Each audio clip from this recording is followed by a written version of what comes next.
ਵਾਹਿਗੁਰੂ ਜੀ ਕਾ ਖਾਲਸਾ ਵਾਹਿਗੁਰੂ ਜੀ ਕੀ ਫਤਿਹ। TV24 ਦੇ ਸਾਰੇ ਦਰਸ਼ਕ ਤੇ ਸਰੋਤੇ ਜਿਹੜੇ ਇਸ ਵਕਤ ਸਾਡੇ ਨਾਲ ਜੁੜੇ ਹੋਏ ਆ, ਉਹਨਾਂ ਸਾਰਿਆਂ ਦਾ ਮੈਂ ਅਮਰਵੀਰ ਸਿੰਘ ਅੱਜ ਇਸ ਪ੍ਰੋਗਰਾਮ ਦੇ ਵਿੱਚ ਤਹਿ ਦਿਲੋਂ ਸਵਾਗਤ ਕਰਦਾ। ਵਿਊਅਰਸ, ਅੱਜ ਅਸੀਂ ਇੱਕ ਖਾਸ ਪੇਸ਼ਕਸ਼ ਤੁਹਾਡੀ ਕਚਹਿਰੀ ਦੇ ਵਿੱਚ ਲੈ ਕੇ ਹਾਜ਼ਰ ਹੋਏ ਹਾਂ। ਇਸ ਹਫਤੇ ਦੀਆਂ ਜਿਹੜੀਆਂ ਅਹਿਮ ਘਟਨਾਵਾਂ ਨੇ ਉਹਨਾਂ ਦਾ ਅਸੀਂ ਅੱਜ ਇਸ ਪ੍ਰੋਗਰਾਮ ਦੇ ਵਿੱਚ ਸ਼ੋਅ ਦੇ ਵਿੱਚ ਜ਼ਿਕਰ ਕਰਾਂਗੇ। ਭਾਵੇਂ ਉਹ ਸ਼੍ਰੀਲੰਕਾ ਦੇ ਵਿੱਚ ਜਿਹੜੀ ਇੱਕ ਖਤਰਨਾਕ ਘਟਨਾ ਘਟੀ ਹੈ ਜਿਹਦੇ ਵਿੱਚ ਸੈਂਕੜਿਆਂ ਮੌਤਾਂ ਨੇ, ਬੰਬ ਬਲਾਸਟ ਹੋਇਆ, ਉਸ ਬਾਬਤ ਜਿਹੜਾ ਪੋਲੀਟੀਕਲ ਸਿਨੈਰੀਓ ਵੀ ਚੇਂਜ ਹੋਇਆ ਉਹਦੀ ਗੱਲ ਹੋਵੇ, ਜਾਂ ਭਾਰਤ ਦੇ ਵਿੱਚ ਥਰਡ ਫੇਜ਼ ਦੀਆਂ ਜਿਹੜੀਆਂ ਇਲੈਕਸ਼ਨਸ ਨੇ ਉਹ ਹੋਈਆਂ ਨੇ, ਉਹ ਤੋਂ ਬਾਅਦ ਜਿਹੜਾ ਇਸ ਵਕਤ ਮਾਹੌਲ ਭਾਰਤ ਦੀ ਸਿਆਸਤ ਦੇ ਵਿੱਚ ਚੱਲ ਰਿਹਾ ਉਹਦੀ ਗੱਲ ਹੋਵੇ, ਜਾਂ ਫਿਰ ਓਵਰਆਲ ਸਾਊਥ ਏਸ਼ੀਅਨ ਕੰਟੈਕਸਟ ਦੇ ਵਿੱਚ ਜਿਹੜੀ ਪੋਲੀਟਿਕਸ ਉਹ ਚਾਈਨਾ, ਈਰਾਨ, ਭਾਰਤ ਇਹਨਾਂ ਸਾਰੇ ਮੁਲਕਾਂ ਨੂੰ ਲੈ ਕੇ ਹੋਵੇ। ਇਸ ਬਾਬਤ ਅੱਜ ਅਸੀਂ ਵਿਚਾਰ ਚਰਚਾ ਕਰਾਂਗੇ ਤੇ ਸਾਰੀ ਗੱਲਬਾਤ ਦੇ ਲਈ ਅੱਜ ਸਾਡੇ ਨਾਲ ਖਾਲਿਸਤਾਨ ਅਫੇਅਰ ਸੈਂਟਰ ਦੇ ਸੰਚਾਲਕ ਡਾਕਟਰ ਅਮਰਜੀਤ ਸਿੰਘ ਤੇ ਸੀਨੀਅਰ ਜਰਨਲਿਸਟ ਸਲੀਮ ਮਲਿਕ ਸਾਹਿਬ ਸਾਡੇ ਨਾਲ ਇਸ ਵਕਤ ਸਾਡੇ ਸਟੂਡੀਓ ਦੇ ਵਿੱਚ ਮੌਜੂਦ ਨੇ। ਆਓ ਇਹਨਾਂ ਦੋਵਾਂ ਦੇ ਨਾਲ ਮਿਲ ਕੇ ਅੱਜ ਦੀ ਗੱਲਬਾਤ ਦੀ ਸ਼ੁਰੂਆਤ ਕਰਦੇ ਹਾਂ। ਡਾਕਟਰ ਸਾਹਿਬ, ਤੁਹਾਡਾ ਸਵਾਗਤ ਹੈ ਜੀ। ਵਾਹਿਗੁਰੂ ਜੀ ਕਾ ਖਾਲਸਾ ਵਾਹਿਗੁਰੂ ਜੀ ਕੀ ਫਤਿਹ। ਮਲਿਕ ਸਾਹਿਬ, ਤੁਹਾਡਾ ਵੀ ਬਹੁਤ ਬਹੁਤ ਸਵਾਗਤ। अस्सलाम वालेकुम। वालेकुम सलाम। तमाम दर्शकों ਨੂੰ ਸਤਿ ਸ੍ਰੀ ਅਕਾਲ ਜੀ। ਸ਼ੁਰੂਆਤ ਕਰਨੀ ਚਾਹੂੰਗਾ ਮੈਂ ਮਲਿਕ ਸਾਹਿਬ ਤੁਹਾਡੇ ਕੋਲੋਂ ਹੀ ਸ਼ੁਰੂ ਕਰਦੇ ਹਾਂ। ਜਿਹੜੇ ਸ਼੍ਰੀਲੰਕਾ ਦੇ ਵਿੱਚ ਇਹ ਸਾਰਾ ਘਟਨਾਕ੍ਰਮ ਵਾਪਰਿਆ, ਜਿੱਥੇ ਬੜੀ ਹੀ ਇੱਕ ਦੁਖਦਾਇਕ ਖਬਰ ਹੈ, ਉਹ ਤੋਂ ਬਾਅਦ ਇਹਦੇ ਬਿਹਾਈਂਡ ਜਿਹੜੀ ਪੋਲੀਟਿਕਸ ਹੈ ਉਹ ਵੀ ਕਿਤੇ ਨਾ ਕਿਤੇ ਨਜ਼ਰ ਆਉਂਦੀ ਹੈ, ਸਿਰ ਕੱਢ ਰਹੀ ਹੈ। ਉਹ ਬਲੇਮ ਗੇਮ, ਉਹ ਆਈਸਿਸ ਨੇ ਉਹਦਾ ਕਲੇਮ ਕੀਤਾ ਵੀ ਅਸੀਂ ਕੀਤਾ ਸੀ, ਜਾਂ ਹੋਰ ਸੀ ਜੋ ਦਾਅਵੇ ਨੇ ਉਹ ਵੀ ਇੱਕ ਪਾਸੇ ਜਾਰੀ ਨੇ, ਤੇ ਬਿਹਾਈਂਡ ਦ ਸੀਨ ਜਿਹੜੀ ਹੈਗੀ ਹੈ ਉਹ ਪੋਲੀਟਿਕਸ ਵੀ ਕਿਤੇ ਨਾ ਕਿਤੇ ਨਜ਼ਰ ਆ ਰਹੀ ਹੈ ਵੀ ਇਹਦੇ ਪਿੱਛੇ ਕੌਣ ਸੀ, ਕੌਣ ਨਹੀਂ ਸੀ। ਈਵਨ ਸ਼੍ਰੀਲੰਕਨ ਅਥਾਰਟੀਜ਼ ਦੇ ਵੀ ਜਿਹੜੇ ਨੇ ਉਹਨਾਂ ਵੱਲੋਂ ਵੀ ਕੁਐਸਚਨ ਰੇਜ਼ ਕੀਤੇ ਗਏ ਨੇ। ਕੀ ਕਹਿਣਾ ਚਾਹੋਗੇ, ਕੀ ਸਮਝਦੇ ਹੋ ਸਾਰੇ ਸਿਨੈਰੀਓ ਤੋਂ ਬਾਅਦ? ਦੇਖੋ, ਦੁਨੀਆ ਜਿੱਥੇ 21st ਸੈਂਚੁਰੀ ਦੇ ਅੰਦਰ ਅਸੀਂ ਕਹਿੰਦੇ ਆ ਕਿ ਅਸੀਂ ਹਿਊਮਨ ਹਿਸਟਰੀ ਦੇ ਇੱਕ ਬਿਹਤਰੀਨ ਦੌਰ ਦੇ ਅੰਦਰ ਅਸੀਂ ਜ਼ਿੰਦਾ ਹਾਂ, ਜਿੱਥੇ ਆਖਰੀ 60 ਸਾਲਾਂ ਦੇ ਅੰਦਰ ਜੋ ਵੀ ਡਿਜੀਟਲ ਤਰੱਕੀ ਜਾਂ ਟੈਕਨੋਲੋਜੀ ਤਰੱਕੀ ਜਾਂ ਜੋ ਕੁਝ ਵੀ ਹੋਇਆ ਉਹ ਸਾਡੀ ਜ਼ਿੰਦਗੀ ਦੇ ਅੰਦਰ, ਯਾਨੀ ਇਨਸਾਨੀ ਹਿਸਟਰੀ ਦੇ ਅੰਦਰ ਇਸ ਕਿਸਮ ਦਾ ਲਮਹਾ ਨਹੀਂ ਆਇਆ ਸੀ। ਨਿਊਜ਼ੀਲੈਂਡ ਦੇ ਅੰਦਰ ਜਿਹੜਾ ਮਸਜਿਦਾਂ ਦੇ ਅੰਦਰ ਧਮਾਕੇ ਹੋਏ ਤੇ 50 ਤੋਂ ਜ਼ਿਆਦਾ ਮੁਸਲਮਾਨ ਉੱਥੇ ਆਪਣੀ ਜਾਨ ਗਵਾ ਬੈਠੇ। ਉਹਦੇ ਬਾਅਦ ਜਿਸ ਤਰ੍ਹਾਂ ਇੱਕ ਹਿਊਮੈਨਿਟੇਰੀਅਨ ਫੀਲਿੰਗ ਇੰਟਰਨੈਸ਼ਨਲ ਵਰਲਡ ਦੇ ਅੰਦਰ ਸ਼ੁਰੂ ਹੋਈ ਸੀ, ਨਿਊਜ਼ੀਲੈਂਡ ਦੀ ਪ੍ਰਾਈਮ ਮਿਨਿਸਟਰ ਨੇ ਜਿਸ ਤਰ੍ਹਾਂ ਅੱਗੇ ਆ ਕੇ ਆਪਣੇ ਕਿਰਦਾਰ ਤੋਂ ਲੋਕਾਂ ਨੂੰ ਦੱਸਿਆ ਕਿ ਅਸੀਂ तमाम ਰਿਲੀਜਨ ਜਿਹੜੇ ਆ ਉਹਨਾਂ ਦਾ ਅਸੀਂ ਨਿਊਜ਼ੀਲੈਂਡ ਦੇ ਅੰਦਰ ਪ੍ਰੋਟੈਕਟ ਕਰਾਂਗੇ, ਤੇ ਉਹਨੇ ਆਪਣੇ ਕਿਰਦਾਰ ਤੋਂ ਦੁਨੀਆ ਨੂੰ ਦੱਸਿਆ ਕਿ ਇਹ ਜ਼ਰੂਰੀ ਨਹੀਂ ਹੈ ਕਿ ਤੁਹਾਡੇ ਕੋਲ ਨਿਊਕਲੀਅਰ ਪਾਵਰ ਹੋਏ ਜਾਂ ਐਟੋਮਿਕ ਪਾਵਰ ਹੋਏ, ਲੇਕਿਨ ਤੁਸੀਂ ਲੋਕਾਂ ਦੇ ਦਿਲਾਂ ਨੂੰ ਅਗਰ ਜਿੱਤ ਸਕਦੇ ਹੋ ਤੇ ਤੁਸੀਂ ਫਿਰ ਪੂਰੇ ਜੱਗ ਨੂੰ ਜਿੱਤ ਸਕਦੇ ਹੋ। ਤੇ ਵੱਡੀ ਪ੍ਰਾਪਤੀ ਉਹ ਹੀ। ਅੱਛਾ, ਹੁਣ ਜਿਹੜਾ ਇਹ ਸ੍ਰੀਲੰਕਾ ਦੇ ਅੰਦਰ ਹੋਇਆ ਤੇ 300 ਤੋਂ ਜ਼ਿਆਦਾ ਬੇਗੁਨਾਹ ਲੋਕ ਮਾਰੇ ਗਏ, ਸੈਂਕੜਾ ਜ਼ਖਮੀ ਆ, ਤੇ ਉਹਦੇ ਬਾਅਦ ਜਿਹੜੀ ਸਟੇਟਮੈਂਟ IS ਤੇ ISIS ਦੋ ਮੁਖਤਲਿਫ ਤਨਜ਼ੀਮਾਂ ਦੀ ਆਈਆਂ, ਤੇ ਇਸ ਕਿਸਮ ਦੀ ਸਟੇਟਮੈਂਟਾਂ ਉਹ तमाम ਤਨਜ਼ੀਮਾਂ, ਦਹਿਸ਼ਤਗਰਦ ਤਨਜ਼ੀਮਾਂ ਹੋਏ ਜਾਂ ਕੋਈ ਵੀ, ਉਹ ਜਦੋਂ ਵੀਕ ਹੁੰਦੀਆਂ ਤੇ ਇਸ ਕਿਸਮ ਦੀ ਸਟੇਟਮੈਂਟਾਂ ਬਾਏ ਵੀ ਕਰਦੀਆਂ। ਅੱਛਾ, ਹੁਣ ਤੱਕ ਚੂੰਕਿ ਇਸ ਤੇ ਕੋਈ ਸ੍ਰੀਲੰਕਾ ਦੀ ਗਵਰਨਮੈਂਟ ਨੇ ਕੋਈ ਆਫੀਸ਼ੀਅਲ ਸਟੇਟਮੈਂਟ ਨਹੀਂ ਦਿੱਤੀ ਕਿ ਉਹਨਾਂ ਨੇ ਉਹ ਜਿਹੜੀ ਤਨਜ਼ੀਮਾਂ ਜਿਨ੍ਹਾਂ ਨੇ ਬਿਆਨ ਦਿੱਤਾ ਹੈ ਉਹਨਾਂ ਨੇ ਐਕਸੈਪਟ ਕੀਤੀ ਆ।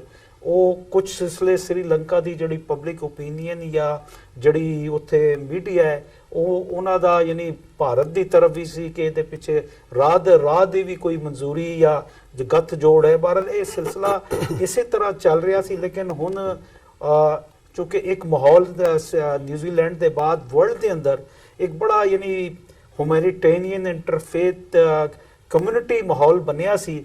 ਮੈਂ ਸਮਝਦਾ ਕਿ ਇਹ ਜਿਹੜਾ ਸ੍ਰੀਲੰਕਾ ਦੇ ਅੰਦਰ, ਔਰ ਇਹਦੀ ਕੋਈ ਜ਼ਰੂਰਤ ਸਮਝ ਨਹੀਂ ਆ ਰਹੀ ਸੀ, ਕਿਉਂਕਿ ਸ੍ਰੀਲੰਕਾ ਦੇ ਅੰਦਰ ਜਿਹੜੀ 25 ਸਾਲ ਖਾਨਾ ਜੰਗੀ ਰਹੀ ਤੇ ਜਿਹੜੇ ਟਾਮਲ ਟਾਈਗਰ ਸੀ ਉਹਨਾਂ ਨੂੰ ਬਿਲਾਸ਼ੁਬਾ ਇੰਡੀਆ ਦੀ ਯਾਨੀ ਉੱਥੇ ਹਰ ਕਿਸਮ ਦੀ ਉੱਥੇ ਉਹਨਾਂ ਨੂੰ ਤਾਵਨ ਵੀ ਹਾਸਲ ਸੀ, ਅਸਲਾ ਤੇ ਫੰਡਿੰਗ ਸਾਰੇ ਉਹ ਕਰਦੇ ਸੀ। ਉਹਦੇ ਖਤਮ ਹੋਣ ਦੇ ਬਾਅਦ ਕੁਝ ਸ੍ਰੀਲੰਕਾ ਦੇ ਅੰਦਰ ਕੋਈ ਮਾਹੌਲ ਇਦਾਂ ਦਾ ਨਹੀਂ ਸੀ ਕਿ ਉੱਥੇ ਇਹ ਸਿਲਸਿਲਾ ਹੁੰਦਾ, ਲੇਕਿਨ ਚੁੱਕੇ ਹੁਣ ਕੜੀਆਂ ਤੋਂ ਕੜੀਆਂ ਮਿਲ ਰਹੀਆਂ, ਲੇਕਿਨ ਜਦੋਂ ਤੱਕ ਸ੍ਰੀਲੰਕਾ ਦੀ ਆਫੀਸ਼ੀਅਲ ਗਵਰਨਮੈਂਟ ਦੀ ਸਟੇਟਮੈਂਟ ਨਹੀਂ ਆਏਗੀ ਅਸੀਂ ਇਹ ਨਹੀਂ ਦੇਖ ਸਕਦੇ ਕਿ ਯਾਨੀ ਕਿਹਨੇ ਕੀਤਾ ਹੈ। ਬਹਰਹਾਲ ਅਗਰ ਉਹ ਦਹਿਸ਼ਤਗਰਦ ਤਨਜ਼ੀਮ ਚਾਹੇ IS ਦੇ ਨਾਂ ਤੇ ਹੋਏ ਜਾਂ ISIS ਦੇ ਨਾਂ ਤੇ ਹੋਏ, ਅਗਰ ਉਹਨਾਂ ਨੇ ਕੀਤਾ ਹੈ ਤੇ ਉਹਦਾ ਇਹ ਦੇਖਣਾ ਪਏਗਾ ਕਿ ਸ੍ਰੀਲੰਕਾ ਦੇ ਅੰਦਰ ਉਹਨਾਂ ਨੂੰ ਉਹਦਾ ਕੀ ਐਡਵਾਂਟੇਜ ਮਿਲਣਾ ਸੀ। ਜੀ ਡਾਕਟਰ ਸਾਹਿਬ, ਜਿਵੇਂ ਸਲੀਮ ਮਲਿਕ ਸਾਹਿਬ ਨੇ ਐਡਵਾਂਟੇਜ ਦੀ ਗੱਲ ਕੀਤੀ ਹੈ ਵੀ ਇਹਦਾ ਫਾਇਦਾ ਕਿਹਨੂੰ ਹੋਣਾ ਸੀ, ਜੇ ਕਲੇਮ ਵੀ ਕੀਤਾ ਹੈ ਤਾਂ ਉਹਦੇ ਬਿਹਾਈਂਡ ਕੀ ਚੱਲ ਰਿਹਾ, ਤੁਸੀਂ ਆਪਣੇ ਸ਼ੋਅ ਦੇ ਵਿੱਚ ਵੀ ਇਹਦੇ ਤੇ ਡਿਸਕਸ਼ਨ ਕੀਤੀ ਹੈ, ਪਰ ਇਸ ਪ੍ਰੋਗਰਾਮ ਦੇ ਵਿੱਚ ਵੀ ਮੈਂ ਚਾਹੂੰਗਾ ਕਿ ਤੁਹਾਡੇ ਕੀ ਵਿਚਾਰ ਨੇ ਇਸ ਬਾਰੇ, ਇਸ ਸਾਰੇ ਘਟਨਾਕ੍ਰਮ ਦੇ ਬਿਹਾਈਂਡ ਤੁਸੀਂ ਕੀ ਦੇਖਦੇ ਹੋ? ਦੇਖੋ, ਸਭ ਤੋਂ ਪਹਿਲਾਂ ਤਾਂ ਜੋ ਮਲਿਕ ਸਾਹਿਬ ਨੇ ਕਿਹਾ ਮੈਂ ਉਸ ਦੀ ਤਾਇਦ ਕਰਦਾ ਹਾਂ ਕਿ ਕਿਤੇ ਵੀ ਦੁਨੀਆ 'ਚ ਕੋਈ ਵੀ ਬੇਗੁਨਾਹ ਮਾਰਿਆ ਜਾਂਦਾ, ਨੋ ਮੈਟਰ ਕੀ ਰੀਜ਼ਨ ਹੈ, ਕੀ ਉਸ ਨੂੰ ਕੌਣ ਕਰਨ ਵਾਲਾ ਹੈ, ਉਹ ਕੰਡੈਮਨੇਬਲ ਹੈ।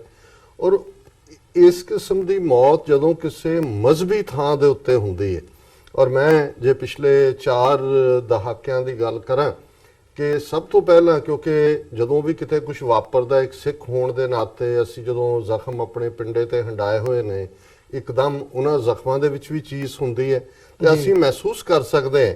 ਕਿਉਂਕਿ ਹਮਲਾ ਸ੍ਰੀਲੰਕਾ ਵਾਲਾ ਵੀਕਐਂਡ ਤੇ ਈਸਟਰ ਦੇ ਮੌਕੇ ਜਦੋਂ ਕਿ ਸਾਡੇ ਕੈਥੋਲਿਕ ਈਸਾਈ ਭਰਾ ਭੈਣਾਂ ਆਪਣੇ ਚਰਚਿਸ ਦੇ ਵਿੱਚ ਇਬਾਦਤ ਦੇ ਲਈ, ਪ੍ਰੇਅਰ ਦੇ ਲਈ ਸਨ ਹੋਇਆ, ਤੇ ਇੱਕਦਮ ਮੇਰੇ ਮਨ 'ਚ 33-34 ਸਾਲ ਪਹਿਲਾਂ ਜੂਨ 84 ਦਾ ਪਹਿਲਾ ਹਫਤਾ, ਗੁਰੂ ਅਰਜਨ ਸਾਹਿਬ ਦਾ ਸ਼ਹੀਦੀ ਦਿਨ, ਜਿਸ ਦਿਨ ਸਭ ਤੋਂ ਜ਼ਿਆਦਾ ਗਿਣਤੀ ਦੇ ਵਿੱਚ ਜਿਨ੍ਹਾਂ ਨੇ ਦਰਬਾਰ ਸਾਹਿਬ ਬਣਾਇਆ ਹਰਮੰਦਰ ਸਾਹਿਬ, ਸਿੱਖ ਸੰਗਤਾਂ ਮੌਜੂਦ ਸਨ, ਕਿਵੇਂ ਸਟੇਟ ਨੇ ਟੈਂਕਾਂ ਤੋਪਾਂ ਨਾਲ ਹਮਲਾ ਕਰਕੇ ਜਿਹੜਾ ਕਿਵੇਂ ਹਜ਼ਾਰਾਂ ਬੇਗੁਨਾਹ ਲੋਕ ਮਾਰੇ।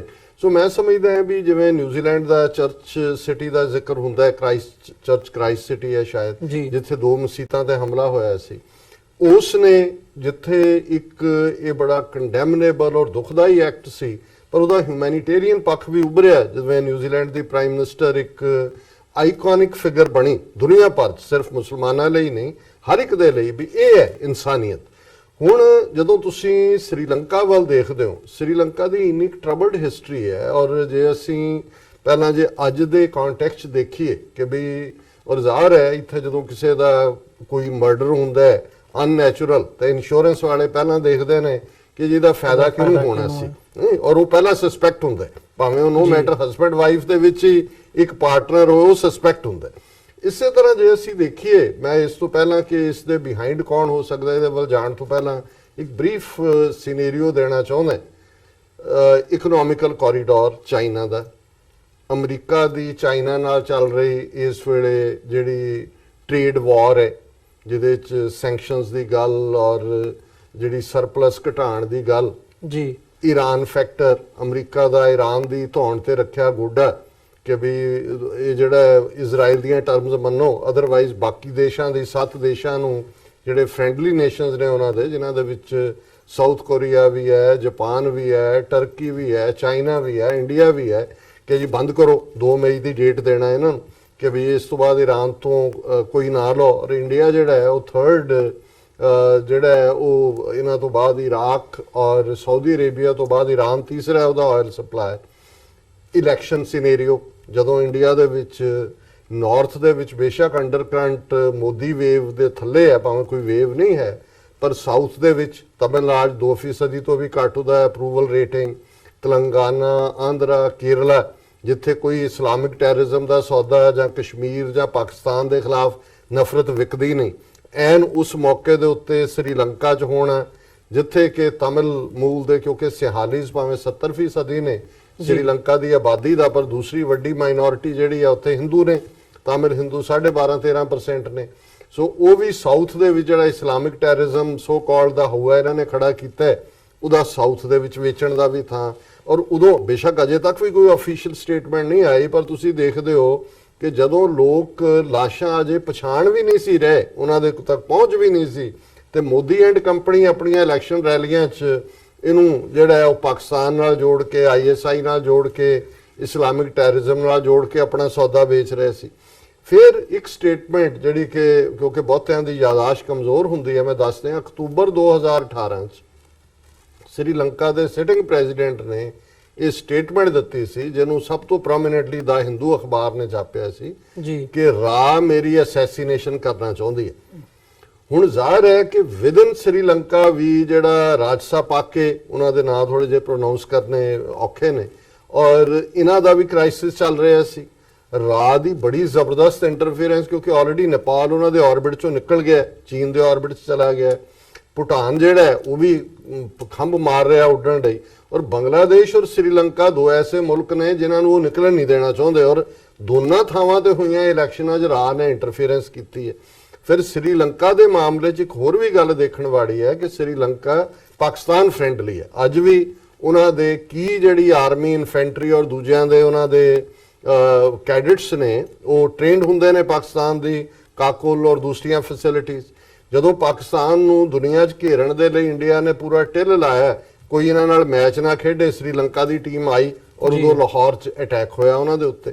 ਸੋ ਕੁੱਲ ਮਿਲਾ ਕੇ ਜੇ ਅਸੀਂ ਫਾਇਦੇ ਦੇ ਐਂਗਲ ਤੋਂ ਦੇਖੀਏ, ਔਰ ਕਿਉਂਕਿ ਅਜੇ ਤੱਕ ਕਿਸੇ ਨੇ ਜ਼ਿੰਮੇਵਾਰੀ, ਠੀਕ ਹੈ ਇਸਲਾਮਿਕ ਸਟੇਟ ਦੀ ਵੈਬਸਾਈਟ ਤੇ ਇੱਕ ਫੋਟੋ ਅਪੀਅਰ ਹੋਈ ਕਿ ਜੀ ਉਹ 7 ਬੰਦਿਆਂ ਦੇ ਨਕਾਬ ਪਾਏ ਹੋਏ ਨੇ, ਇੱਕ ਕੋਈ ਹੋਰ ਮੌਲਾਨਾ ਵਿੱਚ ਹੁਣ ਇਹ ਵੀ ਆ ਗਿਆ ਜੀ ਉਹ ਮੌਲਾਨਾ ਵੀ ਮਾਰਿਆ ਗਿਆ।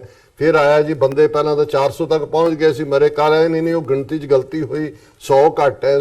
ਸੋ ਅਜੇ ਤੱਕ ਵੀ ਇਹ ਇੱਕ ਸਸਪੀਸ਼ਨ ਬਣਿਆ ਹੋਇਆ। ਔਰ ਮੈਂ ਇੱਥੇ ਇਹ ਵੀ ਗੱਲ ਦੱਸ ਦਿਆਂ ਕਿ ਇੰਡੀਅਨ ਇੰਟੈਲੀਜੈਂਸ ਰॉ ਔਰ ਇਸ ਵੇਲੇ ਜੇ RSS ਦੀ ਗੱਲ ਵੀ ਮੈਂ ਇਹਦੇ ਨਾਲ ਕਰਨਾ ਚਾਹਾਂਗਾ, ਕਿਉਂਕਿ ਸ੍ਰੀਲੰਕਾ ਵੀ ਬੁੱਧਿਸਟ ਕੰਟਰੀ ਹੈ ਜੀ, ਮਿਆਂਮਾਰ ਵੀ ਬੁੱਧਿਸਟ ਕੰਟਰੀ ਹੈ, ਔਰ ਜੋ ਰੋਹਿੰਗਿਆ ਮੁਸਲਮਾਨਾਂ ਦੇ ਨਾਲ ਮਿਆਂਮਾਰ ਦੇ ਵਿੱਚ ਹੋਇਆ ਔਰ ਹੋ ਰਿਹਾ, ਜਿਹਨੂੰ ਕਿ ਜੈਨੋਸਾਈਡ UN ਨੇ ਮੰਨਿਆ, ਇੰਡੀਆ ਮਿਆਂਮਾਰ ਦੀ ਸਰਕਾਰ ਦੇ ਨਾਲ ਵੀ ਖਲੋਤਾ ਹੈ। ਔਰ ਜਿਹੜਾ ਉਹਨਾਂ ਦਾ ਸਭ ਤੋਂ ਟੈਰਰਿਜ਼ਮ ਨੂੰ ਪ੍ਰਮੋਟ ਕਰਨ ਵਾਲਾ ਬੁੱਧਿਸਟ ਮੰਕ ਹੈ ਸ੍ਰੀਲੰਕਾ ਦਾ, ਜਿਨੇ ਇਸ ਕਿਸਮ ਦੀ ਨਫ਼ਰਤ ਪਹਿਲਾਂ ਵੀ ਮੁਸਲਮਾਨਾਂ ਦੇ ਖਿਲਾਫ, ਈਸਾਈਆਂ ਦੇ ਖਿਲਾਫ ਜਾਂ ਤਾਮਿਲ ਹਿੰਦੂਆਂ ਦੇ ਖਿਲਾਫ, ਕਿਉਂਕਿ ਉਹਨਾਂ ਦੀ ਜਿਹੜੀ ਡੈਮੋਗ੍ਰਾਫਿਕਸ ਨੇ ਹਿੰਦੂਆਂ ਤੋਂ ਬਾਅਦ ਦੂਸਰੀ ਜਿਹੜਾ ਨੰਬਰ ਹੈ 10-10.5% ਮੁਸਲਮਾਨ ਨੇ, 8.5% 9% ਜਿਹੜੇ ਨੇ ਉਹ ਈਸਾਈ ਨੇ। ਸੋ ਜ਼ਾਹਰ ਹੈ ਹੁਣ ਤੱਕ ਸ੍ਰੀਲੰਕਾ 'ਚ ਕੋਈ ਟਕਰਾਅ ਈਸਾਈਆਂ ਜਾਂ ਮੁਸਲਮਾਨਾਂ ਦਾ ਨਹੀਂ ਸੀ ਹੋਇਆ। ਔਰ ਜਿੱਥੇ ਮਾਈਨੋਰਿਟੀਜ਼ ਅਸੀਂ ਇੰਡੀਅਨ ਕੰਟੈਕਸਟ 'ਚ ਦੇਖ ਸਕਦੇ ਹਾਂ, ਜੇ 80% ਹਿੰਦੂ ਨੇ, 20% ਦੇ ਵਿੱਚ ਮੁਸਲਮਾਨ, ਸਿੱਖ, ਈਸਾਈ, ਉਹ ਤਾਂ ਆਪਣੇ ਖੌਫ 'ਚ ਰਹਿੰਦੇ ਨੇ ਵੀ ਮੈਜੋਰਿਟੀ ਹਿੰਦੂਆਂ ਨੇ ਸਾਡੇ ਨਾਲ ਕੀ ਕਰਨਾ। ਉਹ ਇੱਕ ਦੂਜੇ ਨਾਲ ਕਦੇ ਟਕਰਾਉਣ ਦੀ ਜਾਂ ਕੋਈ ਇੱਕ ਦੂਜੇ ਦੇ ਨੂੰ ਟਾਰਗੇਟ ਕਰਨ ਦੀ ਲਾਈਨ ਨਹੀਂ ਰੱਖਣਗੇ। ਇਹੀ ਹਾਲ ਸ੍ਰੀਲੰਕਾ 'ਚ ਹੈ, ਜਿੱਥੇ ਆਲਰੇਡੀ ਬੜਾ ਬਰੂਟਲੀ ਸ੍ਰੀਲੰਕਾ ਨੇ ਕ੍ਰਸ਼ ਕੀਤਾ ਹੈ ਲਿਟੇ ਦੀ ਮੂਵਮੈਂਟ ਨੂੰ। ਔਰ ਇਹਦੇ 'ਚ ਕੋਈ ਸ਼ੱਕ ਨਹੀਂ ਹੈ ਕਿ ਲਿਟੇ ਦੀ ਮੂਵਮੈਂਟ ਇੰਡੀਅਨ ਇੰਟੈਲੀਜੈਂਸ ਏਜੰਸੀਆਂ ਨੇ ਖੜੀ ਕੀਤੀ। ਪ੍ਰਭਾਕਰਨ ਉਹਨਾਂ ਦਾ ਬੰਦਾ ਸੀ, ਜੇ ਰਾਜੀਵ ਗਾਂਧੀ ਨੇ ਉਹਨੂੰ ਸਮੇਟਣਾ ਚਾਹਿਆ ਤਾਂ ਉਹਦਾ ਐਂਡ ਵੀ ਜਿਹੜਾ ਇੱਕ ਤਾਮਿਲ ਕੁੜੀ ਨੇ ਸੁਸਾਈਡ ਬੰਬਰ ਨੇ ਕੀਤਾ। ਔਰ ਜਿਹੜੀ ਇਹ ਸੁਸਾਈਡ ਬੰਬਿੰਗ ਦੀ ਗੱਲ ਵੀ ਹੈ, ਇਹ ਬਹੁਤ ਵਾਰੀ ਇਸਲਾਮ ਨਾਲ ਜੋੜ ਕੇ ਜਾਂ ਖੁਦਕੁਸ਼ ਇਰਾਕ ਜਾਂ ਅਫਗਾਨਿਸਤਾਨ ਨਾਲ ਜੋੜੀ ਜਾਂਦੀ ਹੈ। ਦੁਨੀਆ ਦੀ ਹਿਸਟਰੀ 'ਚ ਸਭ ਤੋਂ ਪਹਿਲਾਂ suicide bombing as a weapon Tamil Hindu LTTE ਵਾਲਿਆਂ ਨੇ ਜਿਹੜਾ ਇੰਟਰੋਡਿਊਸ ਕੀਤਾ। ਸੋ ਜਦੋਂ ਮੈਂ ਇਹਨਾਂ ਸਾਰੇ ਫੈਕਟਰਸ ਨੂੰ ਦੇਖਦਾ ਤੇ ਘੱਟੋ ਘੱਟ ਮੇਰੇ ਜ਼ਿਹਨ ਦੇ ਵਿੱਚ ਕੋਈ ਭੁਲੇਖਾ ਨਹੀਂ ਰਹਿੰਦਾ। ਹਾਲਾਂਕਿ ਕੁਝ ਕੜੀਆਂ ਜੁੜ ਜਾਣਗੀਆਂ ਆਉਣ ਵਾਲੇ ਪੀਰੀਅਡ, ਕੌਣ ਕੀ ਬਿਹਾਈਂਡ ਹੈ, ਸਾਹਮਣੇ ਚਿਹਰੇ ਹੋ ਸਕਦਾ ਮੁਸਲਮਾਨ ਇਸਤੇਮਾਲ ਕੀਤੇ ਗਏ ਹੋਣ, ਜਿਵੇਂ 에ਅਰ ਇੰਡੀਆ ਦਾ ਹਾਦਸਾ ਜਿਹੜਾ ਕੈਨੇਡਾ 'ਚ ਜਹਾਜ਼ 332 ਬੇਗੁਨਾਹ ਮਾਰੇ ਗਏ, ਫਰੰਟਮੈਨ ਸਿੱਖ ਚਿਹਰੇ ਯੂਜ਼ ਕੀਤੇ ਗਏ, ਲੇਕਿਨ ਕੰਮ ਜਿਹੜਾ ਉਹਨਾਂ ਦੀਆਂ ਏਜੰਸੀਆਂ ਦਾ ਸੀ। ਸੋ ਬਹੁਤ ਵਾਰ ਜਿਹੜੇ ਅੱਗੋਂ ਕਰਨ ਵਾਲੇ ਹੁੰਦੇ ਨੇ ਉਹਨਾਂ ਨੂੰ ਵੀ ਨਹੀਂ ਪਤਾ ਹੁੰਦਾ ਕਿ ਵੀ ਉਹ ਕਿਹਦੇ ਲਈ ਕੰਮ ਕਰ ਰਹੇ ਨੇ। ਸੋ ਪਰ ਕੁੱਲ ਮਿਲਾ ਕੇ ਮੈਂ ਸਮਝਦਾ ਵੀ ਕੰਡੈਮਨੇਬਲ ਐਕਟ ਹੈ, ਇੱਕ ਰਿਲੀਜੀਅਸ ਹੌਲੀਡੇ ਦੇ ਮੌਕੇ ਰਿਲੀਜੀਅਸ ਪਲੇਸ ਤੇ ਹੋਣਾ, ਔਰ ਸਾਊਥ ਏਸ਼ੀਆ ਦੇ ਵਿੱਚ ਇਸ ਲੈਵਲ ਦੇ ਉੱਤੇ ਮਿਆਂਮਾਰ ਤੋਂ ਬਾਅਦ ਇਹ ਦੂਸਰਾ ਮੁਲਕ ਬਣੇਗਾ ਆਉਣ ਵਾਲੇ ਦਿਨਾਂ 'ਚ। ਆਲਰੇਡੀ ਉਹਨਾਂ ਦੇ ਕੁਝ ਹਿੱਸਿਆਂ ਦੇ ਵਿੱਚ ਮੁਸਲਮਾਨਾਂ ਦੇ ਖਿਲਾਫ ਵਾਇਲੈਂਸ ਸ਼ੁਰੂ ਹੋਈ ਹੈ। ਬਹੁਤ ਸਾਰੇ ਪਾਕਿਸਤਾਨੀ ਜਿਹੜੇ ਨੇ ਇੱਕ ਏਰੀਆ 'ਚੋਂ ਅੱਜ ਹੀ ਖਬਰ ਸੀ ਉਹ ਛੱਡ ਕੇ ਜਿਹੜੇ ਨੇ ਉਹ ਵਾਪਸ ਮੁੜ ਰਹੇ ਨੇ ਜਾਂ ਉਹਨਾਂ ਨੂੰ ਰਿਮੋਟ ਥਾਵਾਂ ਤੇ ਜਾ ਰਹੇ ਨੇ। ਸੋ ਇਹ ਇੱਕ ਡਰਟੀ ਚੇਨ ਜਿਹੜੀ ਹੈ, violence, counter violence, ethnic violence, ਇਹ ਅਨਐਂਡਿੰਗ ਹੁੰਦੀ ਹੈ ਔਰ ਇਹ ਬੜੀ ਦੁਖਦਾਈ ਗੱਲ ਹੈ।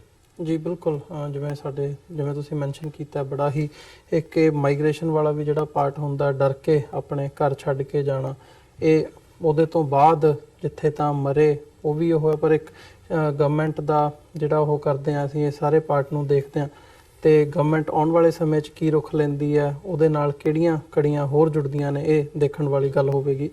ਮਲਿਕ ਸਾਹਿਬ, ਮੈਂ ਥੋੜਾ ਜਿਹਾ ਇੰਡੀਅਨ ਪੋਲਿਟਿਕਸ ਵੱਲ ਜਾਣ ਤੋਂ ਪਹਿਲਾਂ ਜੇ ਸਾਊਥ ਏਸ਼ੀਅਨ ਕੰਟੈਕਸਟ ਦੇ ਵਿੱਚ ਗੱਲ ਕਰਨੀ ਹੋਵੇ ਤਾਂ ਇਮਰਾਨ ਖਾਨ ਸਾਹਿਬ ਇਸ ਵਕਤ ਦੌਰੇ ਤੇ ਹੈਗੇ ਆ, ਈਰਾਨ ਹੋ ਕੇ ਹੁਣ ਚਾਈਨਾ ਪਹੁੰਚੇ ਆ।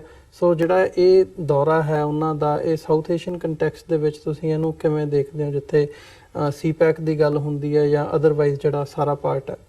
ਦੇਖੋ, ਇਹ ਦੂਸਰਾ ਦੌਰਾ ਹੈ ਉਹਨਾਂ ਦਾ ਸਰਕਾਰੀ, ਤੇ ਇਹਦੇ ਅੰਦਰ ਜਿਹੜਾ ਉਹਨਾਂ ਦਾ ਅੱਜ ਉਹਨਾਂ ਨੇ ਤਕਰੀਰ ਕੀਤੀ ਹੈ, second road and belt forum ਜਿਹੜਾ ਸੀ, ਉਹਦੇ ਅੰਦਰ ਉਹਨਾਂ ਨੇ ਪਾਕਿਸਤਾਨ ਦੀ ਨੁਮਾਇੰਦਗੀ ਕਰਦੇ ਹੋਏ ਤਕਰੀਰ ਕੀਤੀ ਤੇ ਨਾਲ ਉਹਨਾਂ ਦੇ ਜਿਹੜੇ ਡੈਲੀਗੇਸ਼ਨ ਗਿਆ ਉਹਦੇ ਅੰਦਰ commerce minister, finance minister, railway minister ਤੇ ਸਾਇੰਸ ਐਂਡ ਟੈਕਨੋਲੋਜੀ ਦੇ ਮਿਨਿਸਟਰ ਵੀ ਆ। ਤੇ ਬੇਸਿਕਲੀ ਇੱਕ ਤੇ ਇਹ ਜਿਹੜਾ ਫੋਰਮ ਸੀ ਜਿਹਦਾ ਤਲਕ ਸੀ ਪੈਕ ਤੋਂ ਸੀ। ਅੱਜ ਜਿਹੜੀ ਤਕਰੀਰਾਂ ਉੱਥੇ ਬੀਜਿੰਗ ਦੇ ਅੰਦਰ ਹੋਈਆਂ ਉਹਦੇ ਅੰਦਰ ਇਮਰਾਨ ਖਾਨ ਨੇ ਇਹ ਗੱਲ ਕੀਤੀ ਕਿ ਉਹੀ ਰਵਾਇਤੀ ਗੱਲ ਕਿ ਚਾਈਨਾ ਜਿਹੜਾ ਹੈ ਉਹ ਸਾਡਾ ਯਾਨੀ ਦੁਨੀਆ ਦੇ ਅੰਦਰ ਸਭ ਤੋਂ ਜ਼ਿਆਦਾ ਟਰਸਟੇਬਲ ਯਾਨੀ ਫਰੈਂਡ ਹੈ ਔਰ ਉਹਦਾ ਯਾਨੀ ਜਿਹੜਾ ਮਹਿਵਰ ਸੀ ਉਹ ਸੀ ਪੈਕ ਸੀ। ਇਹਦੇ ਇਲਾਵਾ ਉੱਥੇ ਜਿਹੜੀ ਇਮਰਾਨ ਖਾਨ ਦੀ ਜਿਹੜੀ ਉੱਥੇ ਮਸਰੂਫੀਅਤ ਆ ਸੰਡੇ ਤੱਕ 4 ਰੋਜ਼ਾ ਇਹ ਦੌਰਾ ਹੈ ਤੇ ਥਰਸਡੇ ਤੋਂ ਸ਼ੁਰੂ ਹੋਇਆ ਸੀ ਤੇ ਉਹਦੇ ਬਾਅਦ ਉੱਥੇ ਕੋਈ ਦੁਨੀਆ ਦੇ 38 ਮੁਲਕਾਂ ਦੇ ਉੱਥੇ ਯਾਨੀ ਵਫੂਦ ਉੱਥੇ ਆ, ਉੱਥੇ ਕੋਈ ਰਾਉਂਡ ਟੇਬਲ ਉੱਥੇ ਮੀਟਿੰਗ ਵੀ ਹੈ, ਉਹ ਡੈਲੀਗੇਸ਼ਨ ਵੀ ਉੱਥੇ ਆ ਤੇ ਬੇਸਿਕਲੀ ਉਹ ਇੱਕ ਕਿਸਮ ਦਾ ਸੰਮੇਲਨ ਲੱਗਾ ਹੋਇਆ ਜਿਹਦੇ ਅੰਦਰ ਦੁਨੀਆ ਦੇ ਮੁxtਲਿਫ ਹੋਰ ਵੀ ਲੋਕ ਆਵਾਂਗੇ, ਹੋਰ ਵੀ ਅਹਿਮ ਦੁਨੀਆ ਦੇ ਲੋਕ ਯਾਨੀ ਸਰਬਰਾਹਾਨ ਉੱਥੇ ਗੱਲ ਕਰਾਂਗੇ। ਤੇ ਬੇਸਿਕਲੀ ਇਹ ਜਿਹੜਾ ਦੌਰਾ ਸੀ ਜਿੱਥੇ ਪਾਕਿਸਤਾਨ ਨੂੰ ਚਾਈਨਾ ਦੇ ਨਾਲ ਦੁਨੀਆ ਨੂੰ ਇਹ ਵਿਖਾਣਾ ਸੀ ਕਿ ਚੂੰਕਿ ਚਾਈਨਾ ਨੇ ਮੈਂ ਕਿਹਾ ਕਿ ਚਾਈਨਾ ਸਿਰਫ ਪਾਕਿਸਤਾਨ ਦੇ ਅੰਦਰ ਇਨਵੈਸਟਮੈਂਟ ਨਹੀਂ ਕਰ ਰਿਹਾ, ਪਾਕਿਸਤਾਨ ਨੂੰ ਉਹਦਾ ਫਾਇਦਾ ਜ਼ਰੂਰ ਹੋ ਰਿਹਾ, ਲੇਕਿਨ ਚਾਈਨਾ ਨੇ ਜਿਸ ਤਰ੍ਹਾਂ ਤਕਰੀਬਨ $1.3 ਟ੍ਰਿਲੀਅਨ ਦੀ ਚਾਈਨਾ ਦੀ ਇਨਵੈਸਟਮੈਂਟ ਹੈ ਸਿਰਫ ਇਹ ਸੀ ਪੈਕ ਤੇ ਨਾਰਥ ਪੈਕ ਤੇ ਸੈਂਟਰਲ ਏਸ਼ੀਆ ਤੋਂ ਲੈ ਕੇ ਯੂਰਪ ਤੱਕ, ਜਿਸ ਤਰ੍ਹਾਂ ਉਹ ਮੰਡੀਆਂ ਤੇ ਆਪਣੀ ਰਸਾਈ ਬਾਏ ਰੋਡ ਯੂਜ਼ ਕਰਨਾ ਚਾਹੁੰਦਾ ਹੈ ਤੇ ਇਸ ਪਾਸੋਂ ਪਾਕਿਸਤਾਨੀ ਪਾਸੋਂ ਫਿਰ ਅੱਗੇ ਉਹਦਾ ਯਾਨੀ ਟਾਰਗੇਟ ਜਿਹੜਾ ਹੈ ਅਫਰੀਕਾ ਹੈ ਤੇ ਅਫਰੀਕਾ ਦੇ ਮੁਲਕਾਂ ਨੂੰ ਚਾਈਨਾ ਨੇ ਗੁਜ਼ਸ਼ਤਾ ਕੋਈ 20 ਵਰਿਆਂ ਤੋਂ ਇੰਨਾ ਜ਼ਿਆਦਾ ਆਸਾਨ ਕਿਸ਼ਤਾਂ ਤੇ ਲੋਨ ਦਿੱਤਾ ਹੈ ਔਰ ਉੱਥੇ ਜਿੰਨੀ ਇਨਵੈਸਟਮੈਂਟ ਚਾਈਨਾ ਕਰ ਰਿਹਾ ਤੇ ਬੇਸਿਕਲੀ ਇੱਕ ਗਲੋਬਲ ਪਾਵਰ ਜਿਹੜਾ ਚਾਈਨਾ ਦਾ ਹੁਣ ਇਮੇਜ ਹੈ ਕਿ ਉਹਨੇ ਅਗਲੇ 40-50 ਵਰਿਆਂ ਦੇ ਅੰਦਰ ਜਿੱਥੇ ਇਕਨੋਮਿਕ ਸੁਪਰ ਪਾਵਰ ਤੇ ਉੱਥੇ ਅਮਰੀਕਾ ਨੂੰ ਪਿੱਛੇ ਛੱਡ ਦੇਣਾ ਹੈ, ਉੱਥੇ ਉਹਦਾ ਟਾਰਗੇਟ ਚੁੱਕੇ ਜਿਹੜਾ ਪਾਵਰ ਹੁੰਦਾ ਹੈ ਨਾ, ਪਾਵਰ ਇੱਕ ਨਸ਼ੇ ਦੀ ਤਰ੍ਹਾਂ ਹੁੰਦਾ ਹੈ। ਜਦੋਂ ਤੁਹਾਨੂੰ ਇਹ ਪਾਵਰ ਮਿਲਦਾ ਤੇ ਫਿਰ ਤੁਸੀਂ ਕੋਸ਼ਿਸ਼ ਕਰਦੇ ਹੋ ਕਿ ਤੁਸੀਂ ਫਿਰ ਹਰ ਬੰਦੇ ਨੂੰ ਰੋਂਦੇ ਹੋਏ ਅੱਗੇ ਜਾਓ ਤੇ ਚਾਈਨਾ ਨੇ ਇਹ ਸਮਝ ਲਿਆ ਹੈ ਕਿ ਇਕਨੋਮਿਕ ਪਾਵਰ ਬਣ ਕੇ ਹੀ ਦੁਨੀਆ ਨੂੰ ਆਪਣੀ ਜ਼ਰੂਰਤ ਬਣਾ ਲਓ। ਅੱਜ ਚਾਈਨਾ ਨੇ ਦੁਨੀਆ ਨੂੰ ਆਪਣੀ ਜ਼ਰੂਰਤ ਬਣਾ ਲਿਆ ਹੈ ਤੇ ਪਾਕਿਸਤਾਨ ਦਾ ਜਿਹੜਾ ਪ੍ਰਾਈਮ ਮਿਨਿਸਟਰ ਇਮਰਾਨ ਖਾਨ ਦਾ ਦੌਰਾ ਹੈ ਇਹ ਉਸੇ ਪਾਕਿਸਤਾਨੀ ਜ਼ਰੂਰਤ ਨੂੰ ਦੇਖਦੇ ਹੋਏ ਉੱਥੇ ਗਿਆ ਹੈ ਤੇ 1 ਸਾਲ ਦੇ ਅੰਦਰ ਅਗਰ ਬਲਕਿ ਪਿਛਲਾ ਦੌਰਾ ਸ਼ਾਇਦ ਨਵੰਬਰ ਦੇ ਅੰਦਰ ਸੀ ਸਰਕਾਰੀ, ਅਗਰ 6 ਮਹੀਨੇ ਦੇ ਅੰਦਰ ਇਹ ਦੂਸਰਾ ਅਹਿਮ ਦੌਰਾ ਹੈ ਚਾਈਨਾ ਦਾ ਤੇ ਇਹਦੇ ਸਮਰਾਟ ਪਾਕਿਸਤਾਨ ਦੇ ਹੱਕ ਦੇ ਅੰਦਰ ਹੀ ਮਿਲਾਂਗੇ। ਔਰ ਜਿਸ ਤਰ੍ਹਾਂ ਚਾਈਨੀਜ਼ ਛੋਟੇ ਕਾਰੋਬਾਰੀ ਲੋਕ ਪਾਕਿਸਤਾਨ ਦੇ ਅੰਦਰ ਆ ਕੇ ਇਨਵੈਸਟਮੈਂਟ ਕਰ ਰਹੇ ਆ ਉਹ ਆਪਣੀ ਥਾਂ ਹੈ, ਲੇਕਿਨ ਪਾਕਿਸਤਾਨ ਦੇ ਅੰਦਰ ਇੱਕ ਪਬਲਿਕ ਓਪੀਨੀਅਨ ਇਹ ਵੀ ਆ ਕਿ ਅਗਰ ਅਸੀਂ ਫ੍ਰੀ ਹੈਂਡ ਚਾਈਨਾ ਨੂੰ ਦੇ ਦਿੱਤਾ ਬ੍ਰਿਟਿਸ਼ ਈਸਟ ਇੰਡੀਆ ਕੰਪਨੀ ਦੀ ਤਰ੍ਹਾਂ ਤੇ ਇਹ ਨਾ ਹੋਏ ਕਿ ਉਹ ਬਿਲਕੁਲ ਯਾਨੀ ਪਾਕਿਸਤਾਨ ਦੀ ਜਿਹੜੀ ਪਾਕਿਸਤਾਨ ਦੇ ਅੰਦਰ ਜਿਹੜੇ 22 ਕਰੋੜ ਪਾਕਿਸਤਾਨੀ ਆ ਉਹਨਾਂ ਦੀ ਜ਼ਿੰਦਗੀਆਂ ਤੇ ਉਹ ਅਸਰਅੰਦਾਜ਼ ਹੋਣ। ਜਿਸ ਤਰ੍ਹਾਂ ਈਸਟ ਇੰਡੀਆ ਕੰਪਨੀ ਇੱਕ ਬੰਦਰਗਾਹ ਲੈਣ ਆਇਆ ਸੀ ਤੇ ਬਾਅਦ ਵਿੱਚ 90 ਸਾਲ ਸਾਨੂੰ ਲੱਗੇ ਕਿ ਉਹਨੂੰ 1857 ਤੋਂ ਲੈ ਕੇ 1947 ਦੇ ਅੰਦਰ 90 ਵੇਰਿਆਂ ਦੇ ਅੰਦਰ ਉਸ ਅੰਗਰੇਜ਼ ਨੂੰ ਕੱਢਣ ਦੇ ਅੰਦਰ ਲੱਗੇ ਤੇ ਉਸ ਅੰਗਰੇਜ਼ ਦੇ ਖਿਲਾਫ ਵੀ ਮੈਂ ਸਮਝਦਾ ਕਿ ਜਿਹੜੀ ਕੂਵਤਾਂ ਜਾਂ ਤਾਕਤਾਂ ਉਹਦੇ ਖਿਲਾਫ ਸੀ ਉਹ ਪੰਜਾਬ ਦੇ ਲੋਕ ਸੀ ਜਿਨ੍ਹਾਂ ਨੇ ਮੁਜ਼ਾਹਮਤ ਕੀਤੀ, ਅੰਗਰੇਜ਼ ਨੂੰ ਨਹੀਂ ਮੰਨਿਆ ਤੇ ਇਹ तमाम ਚੀਜ਼ਾਂ ਵੀ ਦੇਖਣੀਆਂ ਪੈਣਗੀ, ਲੇਕਿਨ ਇਹ ਦੌਰਾ ਹੁਣ ਤੱਕ ਕਾਮਯਾਬ ਹੈ। ਜੀ ਡਾਕਟਰ ਸਾਹਿਬ ਜਿਵੇਂ ਮਲਿਕ ਸਾਹਿਬ ਨੇ ਗੱਲ ਕੀਤੀ ਹੈ ਕਿ ਇਮਰਾਨ ਖਾਨ ਸਾਹਿਬ ਦਾ ਦੌਰਾ ਇੱਕ ਜ਼ਰੂਰਤ ਵੀ ਹੈ ਪਾਕਿਸਤਾਨ ਦੀ, ਉਹ ਇੰਟਰਨੈਸ਼ਨਲ ਅਰੀਨਾ ਦੇ ਵਿੱਚ ਭਾਵੇਂ ਉਹ ਪਾਕਿਸਤਾਨ ਦੀ ਜਿਹੜੀ ਆਪਣੀ ਫਾਈਨੈਂਸ਼ੀਅਲ ਸਿਚੁਏਸ਼ਨ ਆ ਉਹਨੂੰ ਮੁੱਖ ਰੱਖਦਿਆਂ ਹੋਵੇ ਜਾਂ ਓਵਰਆਲ ਜਿਹੜਾ ਇੰਟਰਨੈਸ਼ਨਲੀ ਪਾਕਿਸਤਾਨ ਨੂੰ ਟੈਰਰਿਜ਼ਮ ਦੇ ਨਾਲ ਜੋੜ ਕੇ ਪੋਰਟਰੇ ਕੀਤਾ ਜਾਂਦਾ ਉਸ ਹਵਾਲੇ ਨਾਲ ਉਸ ਇਮੇਜ ਨੂੰ ਬਿਹਤਰ ਕਰਨ ਦੇ ਹਵਾਲੇ ਨਾਲ ਕੰਮ ਕਰਨ ਦੀ ਲਾਈਨ ਹੋਵੇ। ਸੋ ਤੁਸੀਂ ਕਿਵੇਂ ਦੇਖਦੇ ਹੋ ਜਿਹੜੇ ਐਫਰਟ ਉਹਨਾਂ ਵੱਲੋਂ ਕੀਤੇ ਜਾ ਰਹੇ ਆ ਇਹ ਸਾਰੇ ਪਿਛਲੇ ਜੇ ਸਮੇਂ ਦਾ ਸਾਰੇ ਜਦੋਂ ਦੇ ਉਹ ਪ੍ਰਧਾਨ ਮੰਤਰੀ ਬਣਿਆ ਕਿੰਨੇ ਕੁ ਸਫਲ ਹੋ ਸਕਿਆ ਇਸ ਐਫਰਟ ਦੇ ਵਿੱਚ?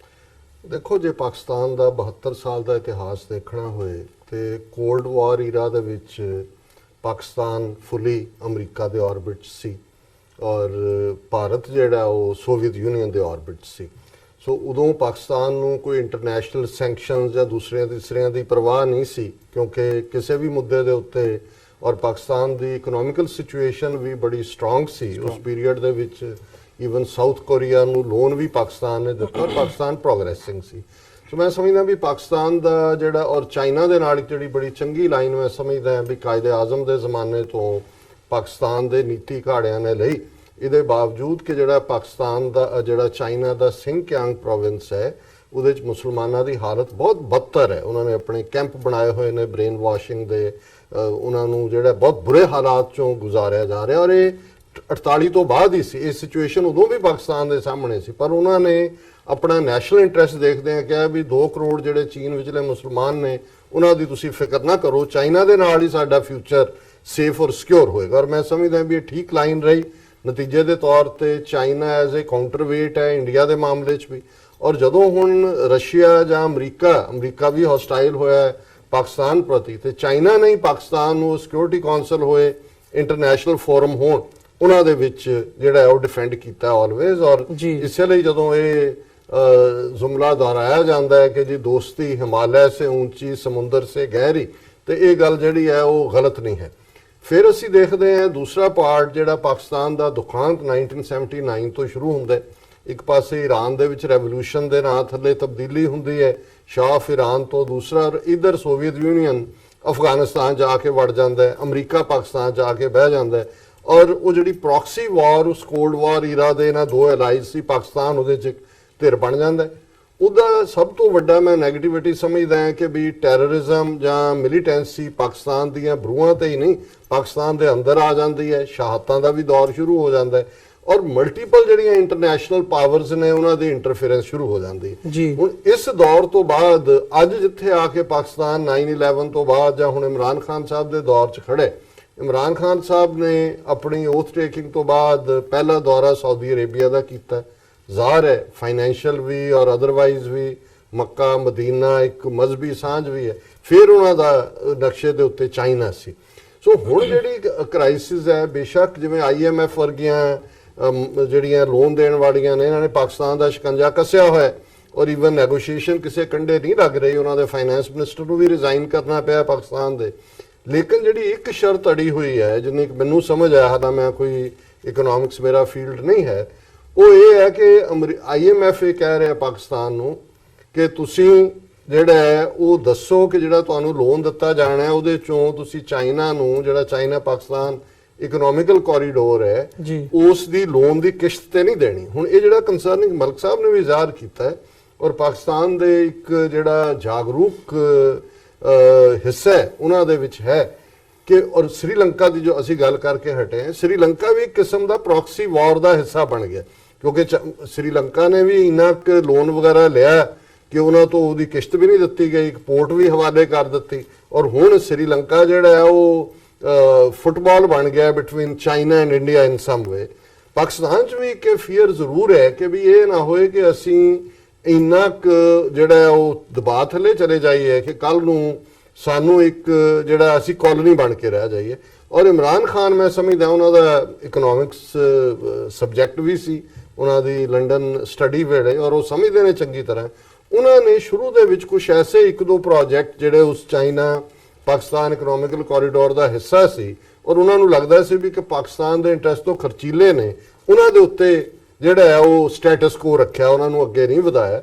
ਸੋ ਮੈਂ ਸਮਝਦਾ ਹਾਂ ਵੀ ਪਾਕਿਸਤਾਨ ਦੇ ਲਈ ਇਹ ਬੜਾ ਜ਼ਰੂਰੀ ਹੈ ਔਰ ਚਾਈਨਾ ਵੀ। ਗੱਲ ਇਹ ਨਹੀਂ ਹੈ ਵੀ ਪਾਕਿਸਤਾਨ ਦਾ ਇੰਟਰਸਟ ਚਾਈਨਾ ਨਾਲ ਜੁੜਿਆ ਹੋਇਆ, ਜੇ ਤੁਸੀਂ ਪਾਕਿਸਤਾਨ ਨੂੰ ਪਾਸੇ ਕੱਢ ਲਓ ਚਾਈਨਾ ਦੇ ਜ਼ਿਆਦਾ ਇੰਟਰਸਟ ਜੁੜੇ ਹੋਏ ਨੇ ਕਿਉਂਕਿ ਪਾਕਿਸਤਾਨ ਨੇ ਕੱਲੀ ਗਵਾਦਰ ਪੋਰਟ ਦੀ ਗੱਲ ਨਹੀਂ ਹੈ, ਓਵਰਆਲ ਇਸਲਾਮਿਕ ਵਰਲਡ ਦੇ ਵਿੱਚ ਪਾਕਿਸਤਾਨ ਇੱਕੋ ਇੱਕ ਨਿਊਕਲੀਅਰ ਪਾਵਰ ਹੈ ਤੇ ਜੇ ਉਹ ਚਾਈਨਾ ਦਾ ਦੋਸਤ ਹੈ ਤੇ ਚਾਈਨਾ ਦਾ ਜਿਹੜਾ ਆਪਣਾ ਐਂਬੀਸ਼ਨ ਹੈ ਉਹ ਮਿਡਲ ਕਿੰਗਡਮ ਆਪਣੇ ਆਪ ਨੂੰ ਕਹਿੰਦੇ ਨੇ ਬਿਟਵੀਨ ਦਾ ਹੈਵਨ ਐਂਡ ਦਾ ਅਰਥ, ਤੇ ਜੇ ਸੁਪਰ ਪਾਵਰ ਬਣਨਾ ਹੈ 1.5 ਬਿਲੀਅਨ ਤੋਂ ਜ਼ਿਆਦਾ ਦੁਨੀਆ 'ਚ ਮੁਸਲਮਾਨ ਨੇ, 55 ਦੇਸ਼ ਇਸਲਾਮਿਕ ਨੇ।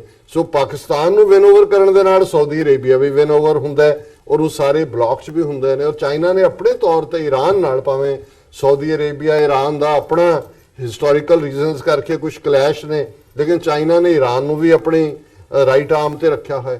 ਸੋ ਮੈਂ ਸਮਝਦਾ ਵੀ ਕੁੱਲ ਮਿਲਾ ਕੇ ਇਹੀ ਨਹੀਂ ਵੀ ਪਾਕਿਸਤਾਨ ਚੀਨ ਵੱਲ ਜਾਏਗਾ ਜਾਂ ਜਾ ਰਿਹਾ ਜਾਂ ਹੈਗਾ। ਈਵਨ ਤੁਸੀਂ ਦੇਖੋ ਵੀ ਇੰਡੀਆ ਨੂੰ ਜਦੋਂ ਹੁਣ ਸਨੱਬ ਕੀਤਾ ਅਮਰੀਕਾ ਨੇ ਵੀ 2 ਮਈ ਤੋਂ ਬਾਅਦ ਕੋਈ ਐਕਸੈਪਸ਼ਨ ਨਹੀਂ, ਉਹਨਾਂ ਦੀ ਫੋਰਨ ਮਿਨਿਸਟਰੀ ਵੀ ਗੱਲਬਾਤ ਕਰ ਰਹੀ ਹੈ ਕਿ 1-to-1 ਜਿਹੜੀ ਸ਼ੀ ਜਿਨਪਿੰਗ ਨਾਲ ਮੀਟਿੰਗ ਹੈ ਉਹ ਅਗਲੇ 2-3 ਮਹੀਨੇ ਜੋ ਹੈ ਉਹ ਵੀ ਅੱਖਾਂ ਦਿਖਾਉਣ ਲੱਗੇ ਨੇ ਅਮਰੀਕਾ ਨੂੰ, ਜੀ ਦੇਖੋ ਅਸੀਂ ਚੀਨ ਵੱਲ ਵੀ ਝੁਕ ਸਕਦੇ। ਸੋ ਮੈਂ ਸਮਝਦਾ ਵੀ ਚਾਈਨਾ ਜਿਹੜਾ ਉਹ ਐਮਰਜਿੰਗ ਪਾਵਰ ਹੈ, ਉਹਦੇ 'ਚ ਕੋਈ ਦੋ ਰਾਵਾਂ ਨਹੀਂ ਨੇ।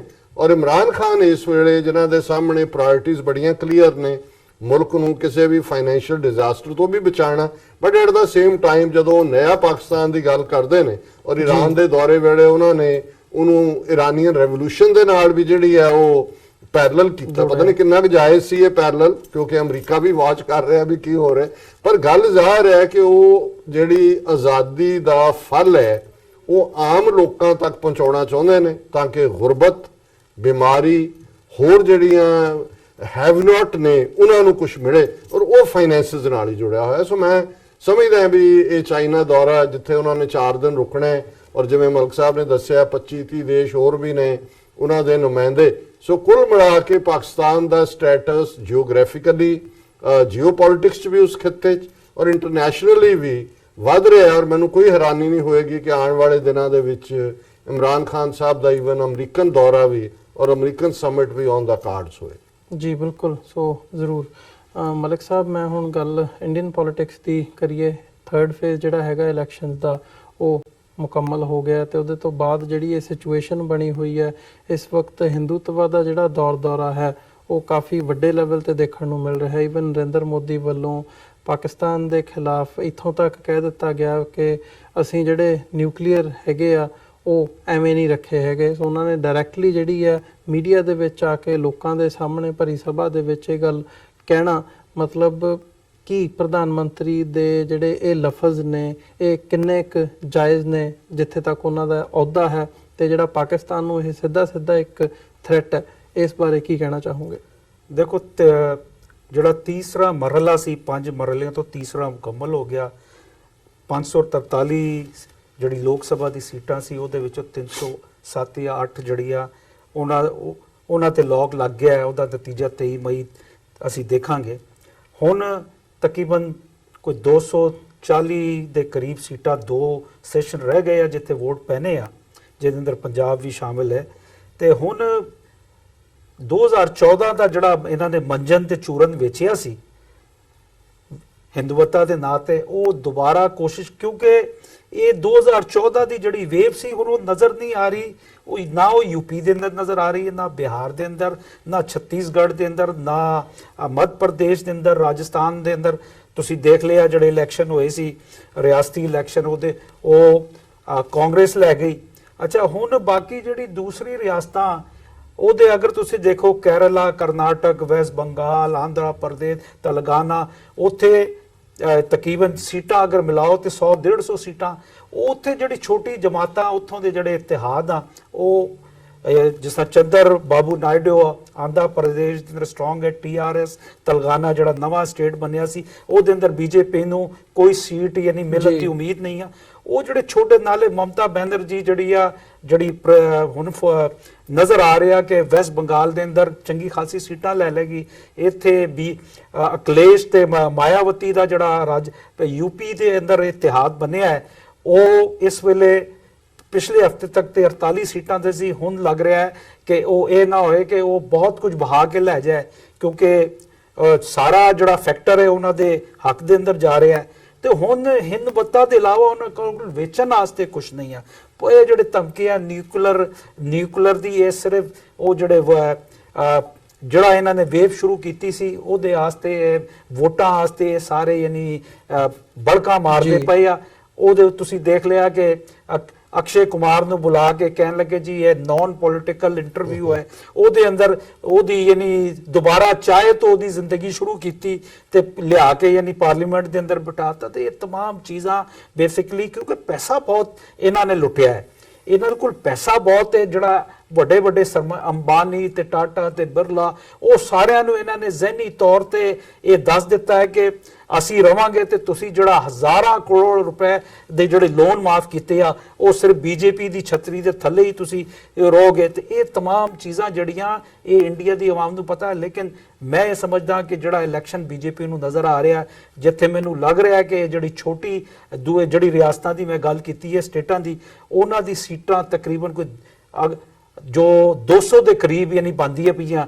ਤੇ ਮੈਂ ਇਹ ਦੇਖ ਰਿਹਾ ਕਿ ਇਸ ਇਲੈਕਸ਼ਨ ਦਾ ਜਿੱਥੇ ਮੈਂ ਬਹਿ ਕੇ ਇਹ ਗੱਲ ਕਰ ਰਿਹਾ, ਡਾਕਟਰ ਸਾਹਿਬ ਇਹ ਗੱਲ ਕਰ ਰਿਹਾ, ਉੱਥੇ ਨਜ਼ਰ ਆ ਰਿਹਾ ਕਿ ਇਹ ਨਾ ਹੋਏ ਕਿ ਮਮਤਾ ਬੈਨਰਜੀ ਇੱਕ ਦਲ ਬਣਾ ਕੇ ਜਿਸ ਕਿਸਮ ਦੀ ਯਾਨੀ ਉਹ ਸੀਟਾਂ ਨਜ਼ਰ ਆ ਰਹੀਆਂ, ਉਹ ਨਾ ਰਾਹੁਲ ਗਾਂਧੀ ਪ੍ਰਾਈਮ ਮਿਨਿਸਟਰ ਬਣੇਗਾ, ਨਾ ਨਰਿੰਦਰ ਮੋਦੀ। ਤੇ ਇਹ तमाम ਚੀਜ਼ਾਂ ਨੂੰ ਰੋਕਣ ਵਾਸਤੇ ਇਹ तमाम ਜਿਹੜੇ ਭੜਕਾ ਮਾਰ ਰਹੇ ਆ। ਨਿਊਕਲੀਅਰ ਰੱਖਣਾ ਇੱਕ ਲਹਿਦਾ ਗੱਲ ਹੈ, ਨਿਊਕਲੀਅਰ ਚਲਾਣਾ ਕੋਈ ਮਜ਼ਾਕ ਨਹੀਂ ਆ।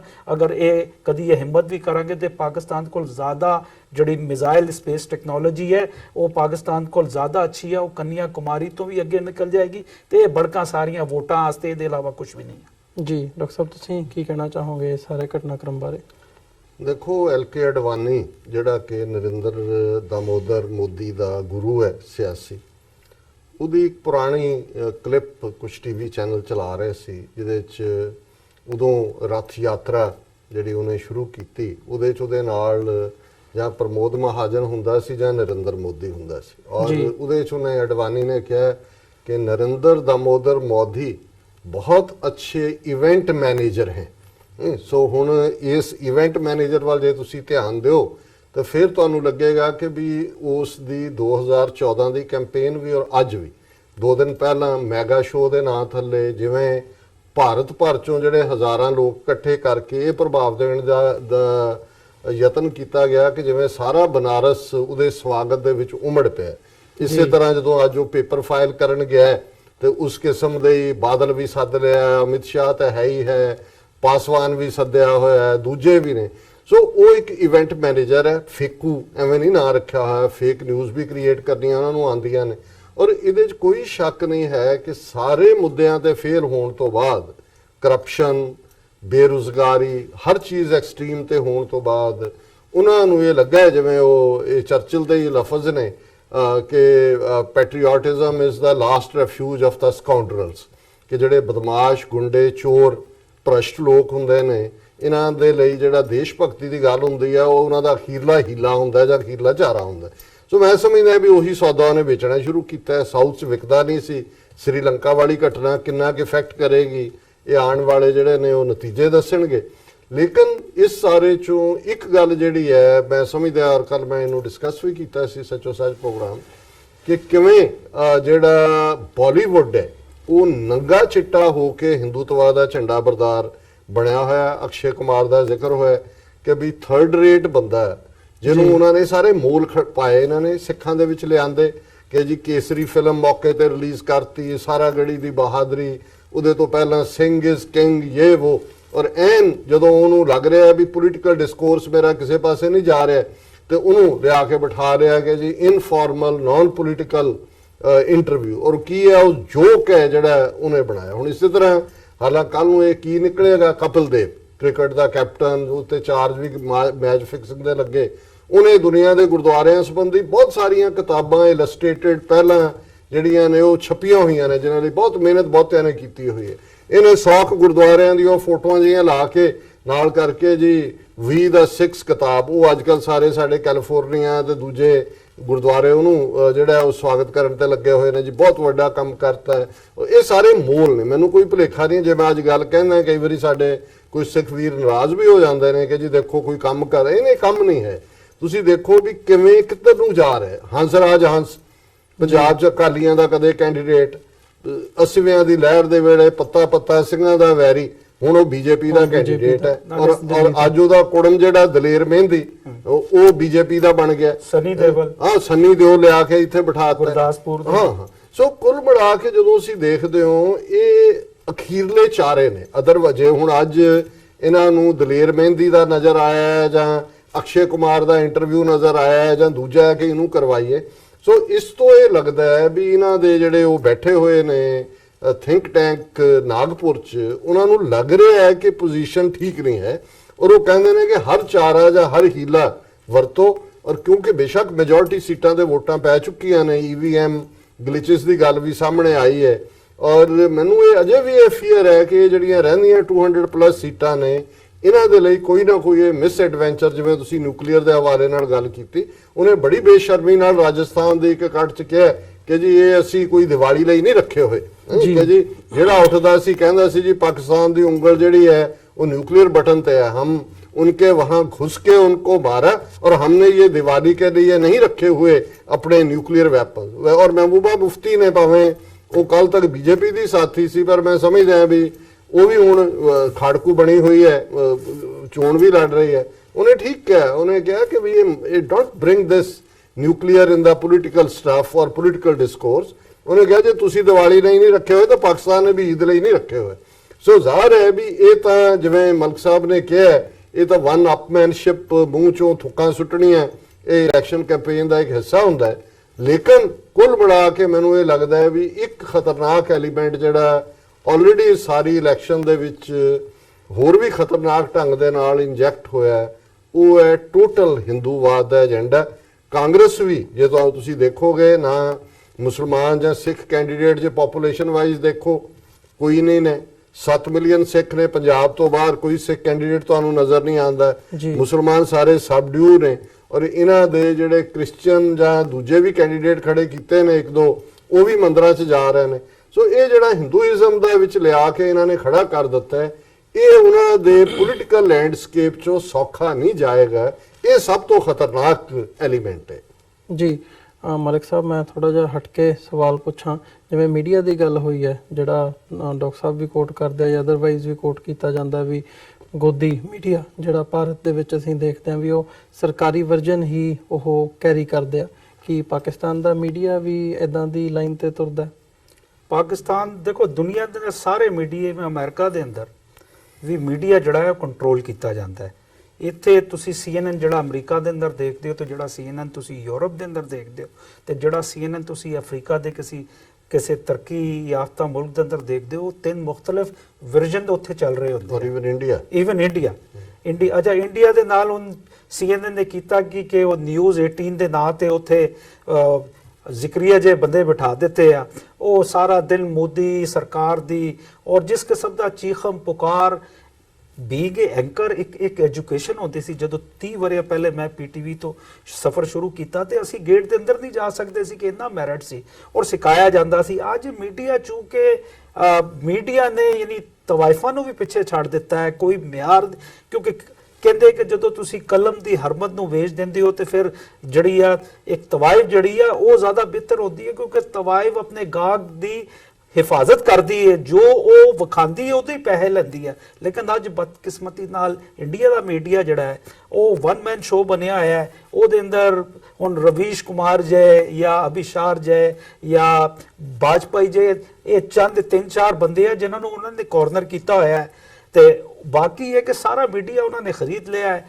ਸਾਰੇ ਜਿੰਨੇ ਰੀਜਨਲ ਚੈਨਲ ਆ ਉਹ ਵੀ ਉਹਨਾਂ ਨੇ ਖਰੀਦ ਲਏ ਆ ਤੇ ਜੋ ਬੋਲੀ ਉਹ ਬੋਲਦੇ ਪਏ ਆ ਉਹ ਇਹੀ ਬੋਲਦੇ ਉਹ ਇਹੀ ਯਾਨੀ ਦੱਸਦੇ ਪਏ ਆ ਕਿ ਮੋਦੀ ਜਿਹੜਾ ਹੈ ਉਹ ਨਾਗੁਜ਼ੀਰ ਹੈ। ਮੋਦੀ ਦੇ ਬਗੈਰ ਹਿੰਦੁਸਤਾਨ ਜਿਹੜਾ ਹੈ ਉਹ ਸ਼ਾਇਦ ਦੁਨੀਆ ਦੇ ਨਕਸ਼ੇ ਦੇ ਅੰਦਰ ਨਹੀਂ ਰਹੇਗਾ। ਤੇ ਇਹ ਝੂਠ ਬਾਜ਼ ਵੇਲੇ ਇਹ ਝੂਠ 2014 ਦੇ ਅੰਦਰ ਵਿਕਿਆ ਸੀ ਮਜ਼ਹਬ ਦੇ ਨਾਂ ਤੇ ਧਰਮ ਦੇ ਨਾਂ ਤੇ। ਇਹ ਝੂਠ ਦੁਬਾਰਾ ਵੇਚਣ ਦੀ ਕੋਸ਼ਿਸ਼ ਕਰ ਰਹੇ ਲੇਕਿਨ 5 ਸਾਲ ਦੇ ਅੰਦਰ ਜਿਹੜਾ ਹੈ ਨਾ ਲੋਕ ਬੜੇ ਜਾਗਰੂਕ ਹੋ ਗਏ ਆ ਤੇ ਇਹ ਖਾਸ ਤੌਰ ਤੇ ਸੋਸ਼ਲ ਮੀਡੀਆ ਨੇ ਪਾਕਿਸਤਾਨ ਇੰਡੀਆ ਦੇ ਜਿਹੜੇ ਸੰਬੰਧ ਸੀ ਤੇ ਜਿਹੜੇ ਕ੍ਰਾਈਸਿਸ ਸੀ ਉਹ ਇੱਕ ਆਮ ਬੰਦੇ ਨੇ ਦੇਖਿਆ ਕਿ ਦੋਵੇਂ ਪਾਸੇ ਜੀ ਇੱਕੋ ਜਿਹੇ ਰਹਿੰਦੇ ਆ ਤੇ ਇਹ ਝੂਠ ਉਹ ਵੇਚਣ ਦੀ ਕੋਸ਼ਿਸ਼ ਥਰੂ ਮੀਡੀਆ ਕਰ ਰਿਹਾ।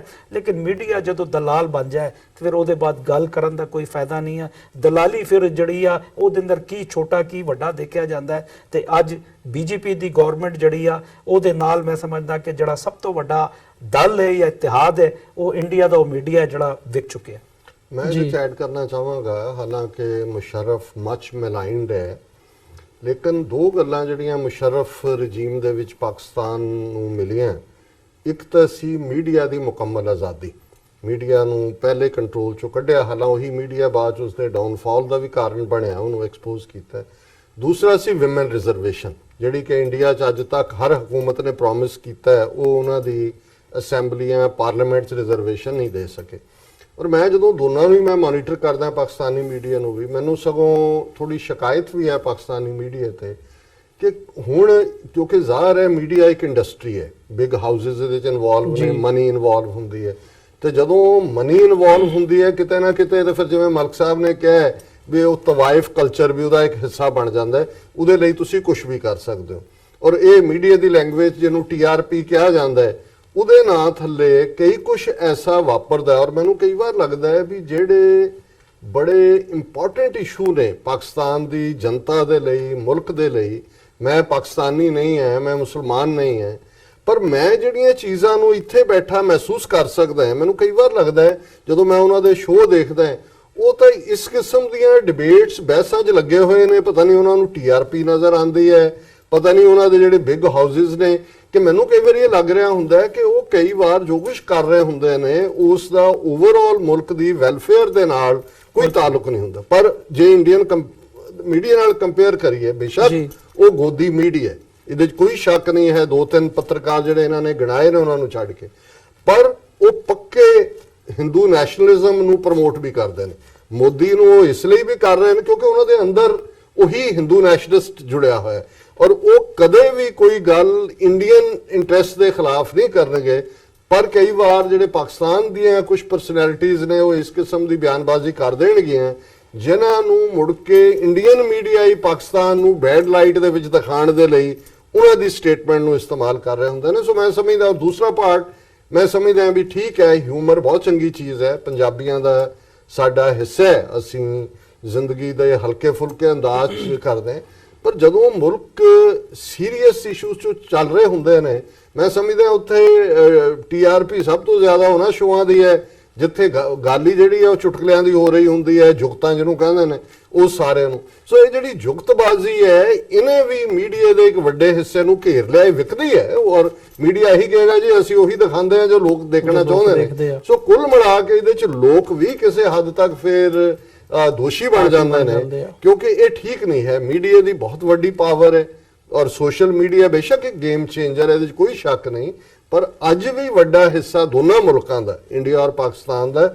ਜਿਹੜਾ ਇਲੈਕਟ੍ਰੋਨਿਕ ਮੀਡੀਆ ਐਸਟੈਬਲਿਸ਼ਡ ਹੈ ਉਹੀ ਉਹਨਾਂ ਦਾ ਸੋਰਸ ਆਫ ਇਨਫੋਰਮੇਸ਼ਨ ਹੈ। ਸੋ ਮੈਨੂੰ ਇਹ ਲੱਗਦਾ ਵੀ ਇਸ ਮਾਮਲੇ 'ਚ ਇਹ ਜਿਹੜਾ ਪਾਕਿਸਤਾਨੀ ਮੀਡੀਆ ਉਹਨੂੰ ਆਪਣਾ ਰੋਲ ਜਿਹੜਾ ਹੈ ਉਸ ਨੂੰ ਰੀਵਿਜ਼ਿਟ ਕਰਨਾ ਚਾਹੀਦਾ ਜੀ। ਸੋ ਮਲਿਕ ਸਾਹਿਬ, ਜਿੱਥੇ ਇਹ ਸਾਰੇ ਪਾਰਟ ਬਾਰੇ ਅਸੀਂ ਗੱਲ ਕੀਤੀ ਹੈ, ਤੇ ਜੇ ਪਾਕਿਸਤਾਨ ਦੀ ਗੱਲ ਕਰਨੀ ਹੋਵੇ ਜਾਂ ਓਵਰਆਲ ਇਹ ਸਾਰੇ ਸਿਨੈਰੀਓ ਨੂੰ ਦੇਖਣਾ ਹੋਵੇ ਤਾਂ ਗੱਲ ਕਰਤਾਰਪੁਰ ਕੋਰੀਡੋਰ ਦੀ ਵੀ ਆਉਂਦੀ ਹੈ। ਕਰਤਾਰਪੁਰ ਕੋਰੀਡੋਰ ਦੇ ਮਾਮਲੇ ਦੇ ਵਿੱਚ ਇਹ ਹੁਣ ਪਹਿਲੀ ਵਾਰ ਹੋਇਆ ਪਿਛਲੇ ਜਦੋਂ ਦਾ ਨੀਂਹ ਪੱਥਰ ਰੱਖਿਆ ਗਿਆ ਕਿ ਪਾਕਿਸਤਾਨ ਨੇ ਇਹ ਗੱਲ ਆਫੀਸ਼ੀਅਲੀ ਕਹੀ ਹੈ ਕਿ ਇੰਡੀਆ ਵੱਲੋਂ ਜਿਹੜੇ ਗੱਲਬਾਤ ਹੈ ਜਾਂ ਇਹ ਸਾਰੇ ਨੂੰ ਪਰਸਿਊ ਕਰਨ ਦੀ ਜਿਹੜੀ ਲਾਈਨ ਹੈ ਉਹ ਤੋਂ ਪੈਰ ਪਛਾਂ ਖਿੱਚੇ ਜਾ ਰਹੇ ਹੈ, ਜਾਣਬੁੱਝ ਕੇ ਡਿਲੇ ਕੀਤਾ ਜਾ ਰਿਹਾ ਹੈ। ਸੋ ਇਹਦੇ ਬਿਹਾਈਂਡ ਤੁਸੀਂ ਕੀ ਦੇਖਦੇ ਹੋ? ਪਾਕਿਸਤਾਨ ਵੱਲੋਂ ਇਹ ਕਿਹਾ ਜਾਣਾ ਕੀ ਮਾਇਨੇ ਰੱਖਦਾ? ਮੈਂ ਅਕਸਰ ਲੋਕ ਮੇਰੇ ਕੋਲ ਮੁxtਲਿਫ ਚੈਨਲਾਂ ਨੇ ਵੀ ਇਹ ਸਵਾਲ ਪੁੱਛਿਆ ਤੇ ਮੈਂ ਹਮੇਸ਼ਾ ਇੱਕ ਗੱਲ ਕੀਤੀ ਆ ਕਿ ਪਾਕਿਸਤਾਨ ਵਾਸਤੇ ਔਰ ਬੀਇੰਗ ਪਾਕਿਸਤਾਨੀ, ਮੈਂ ਸਭ ਤੋਂ ਪਹਿਲਾਂ ਆਪਣੀ ਗੱਲ ਕਰਾਂਗਾ, ਸਾਡੇ ਵਾਸਤੇ ਕਰਤਾਰਪੁਰ ਸਾਹਿਬ ਦਾ ਲਹਿੰਗਾ ਕੋਈ ਰਾਜਨੀਤੀ ਨਹੀਂ ਹੈ। ਇਹ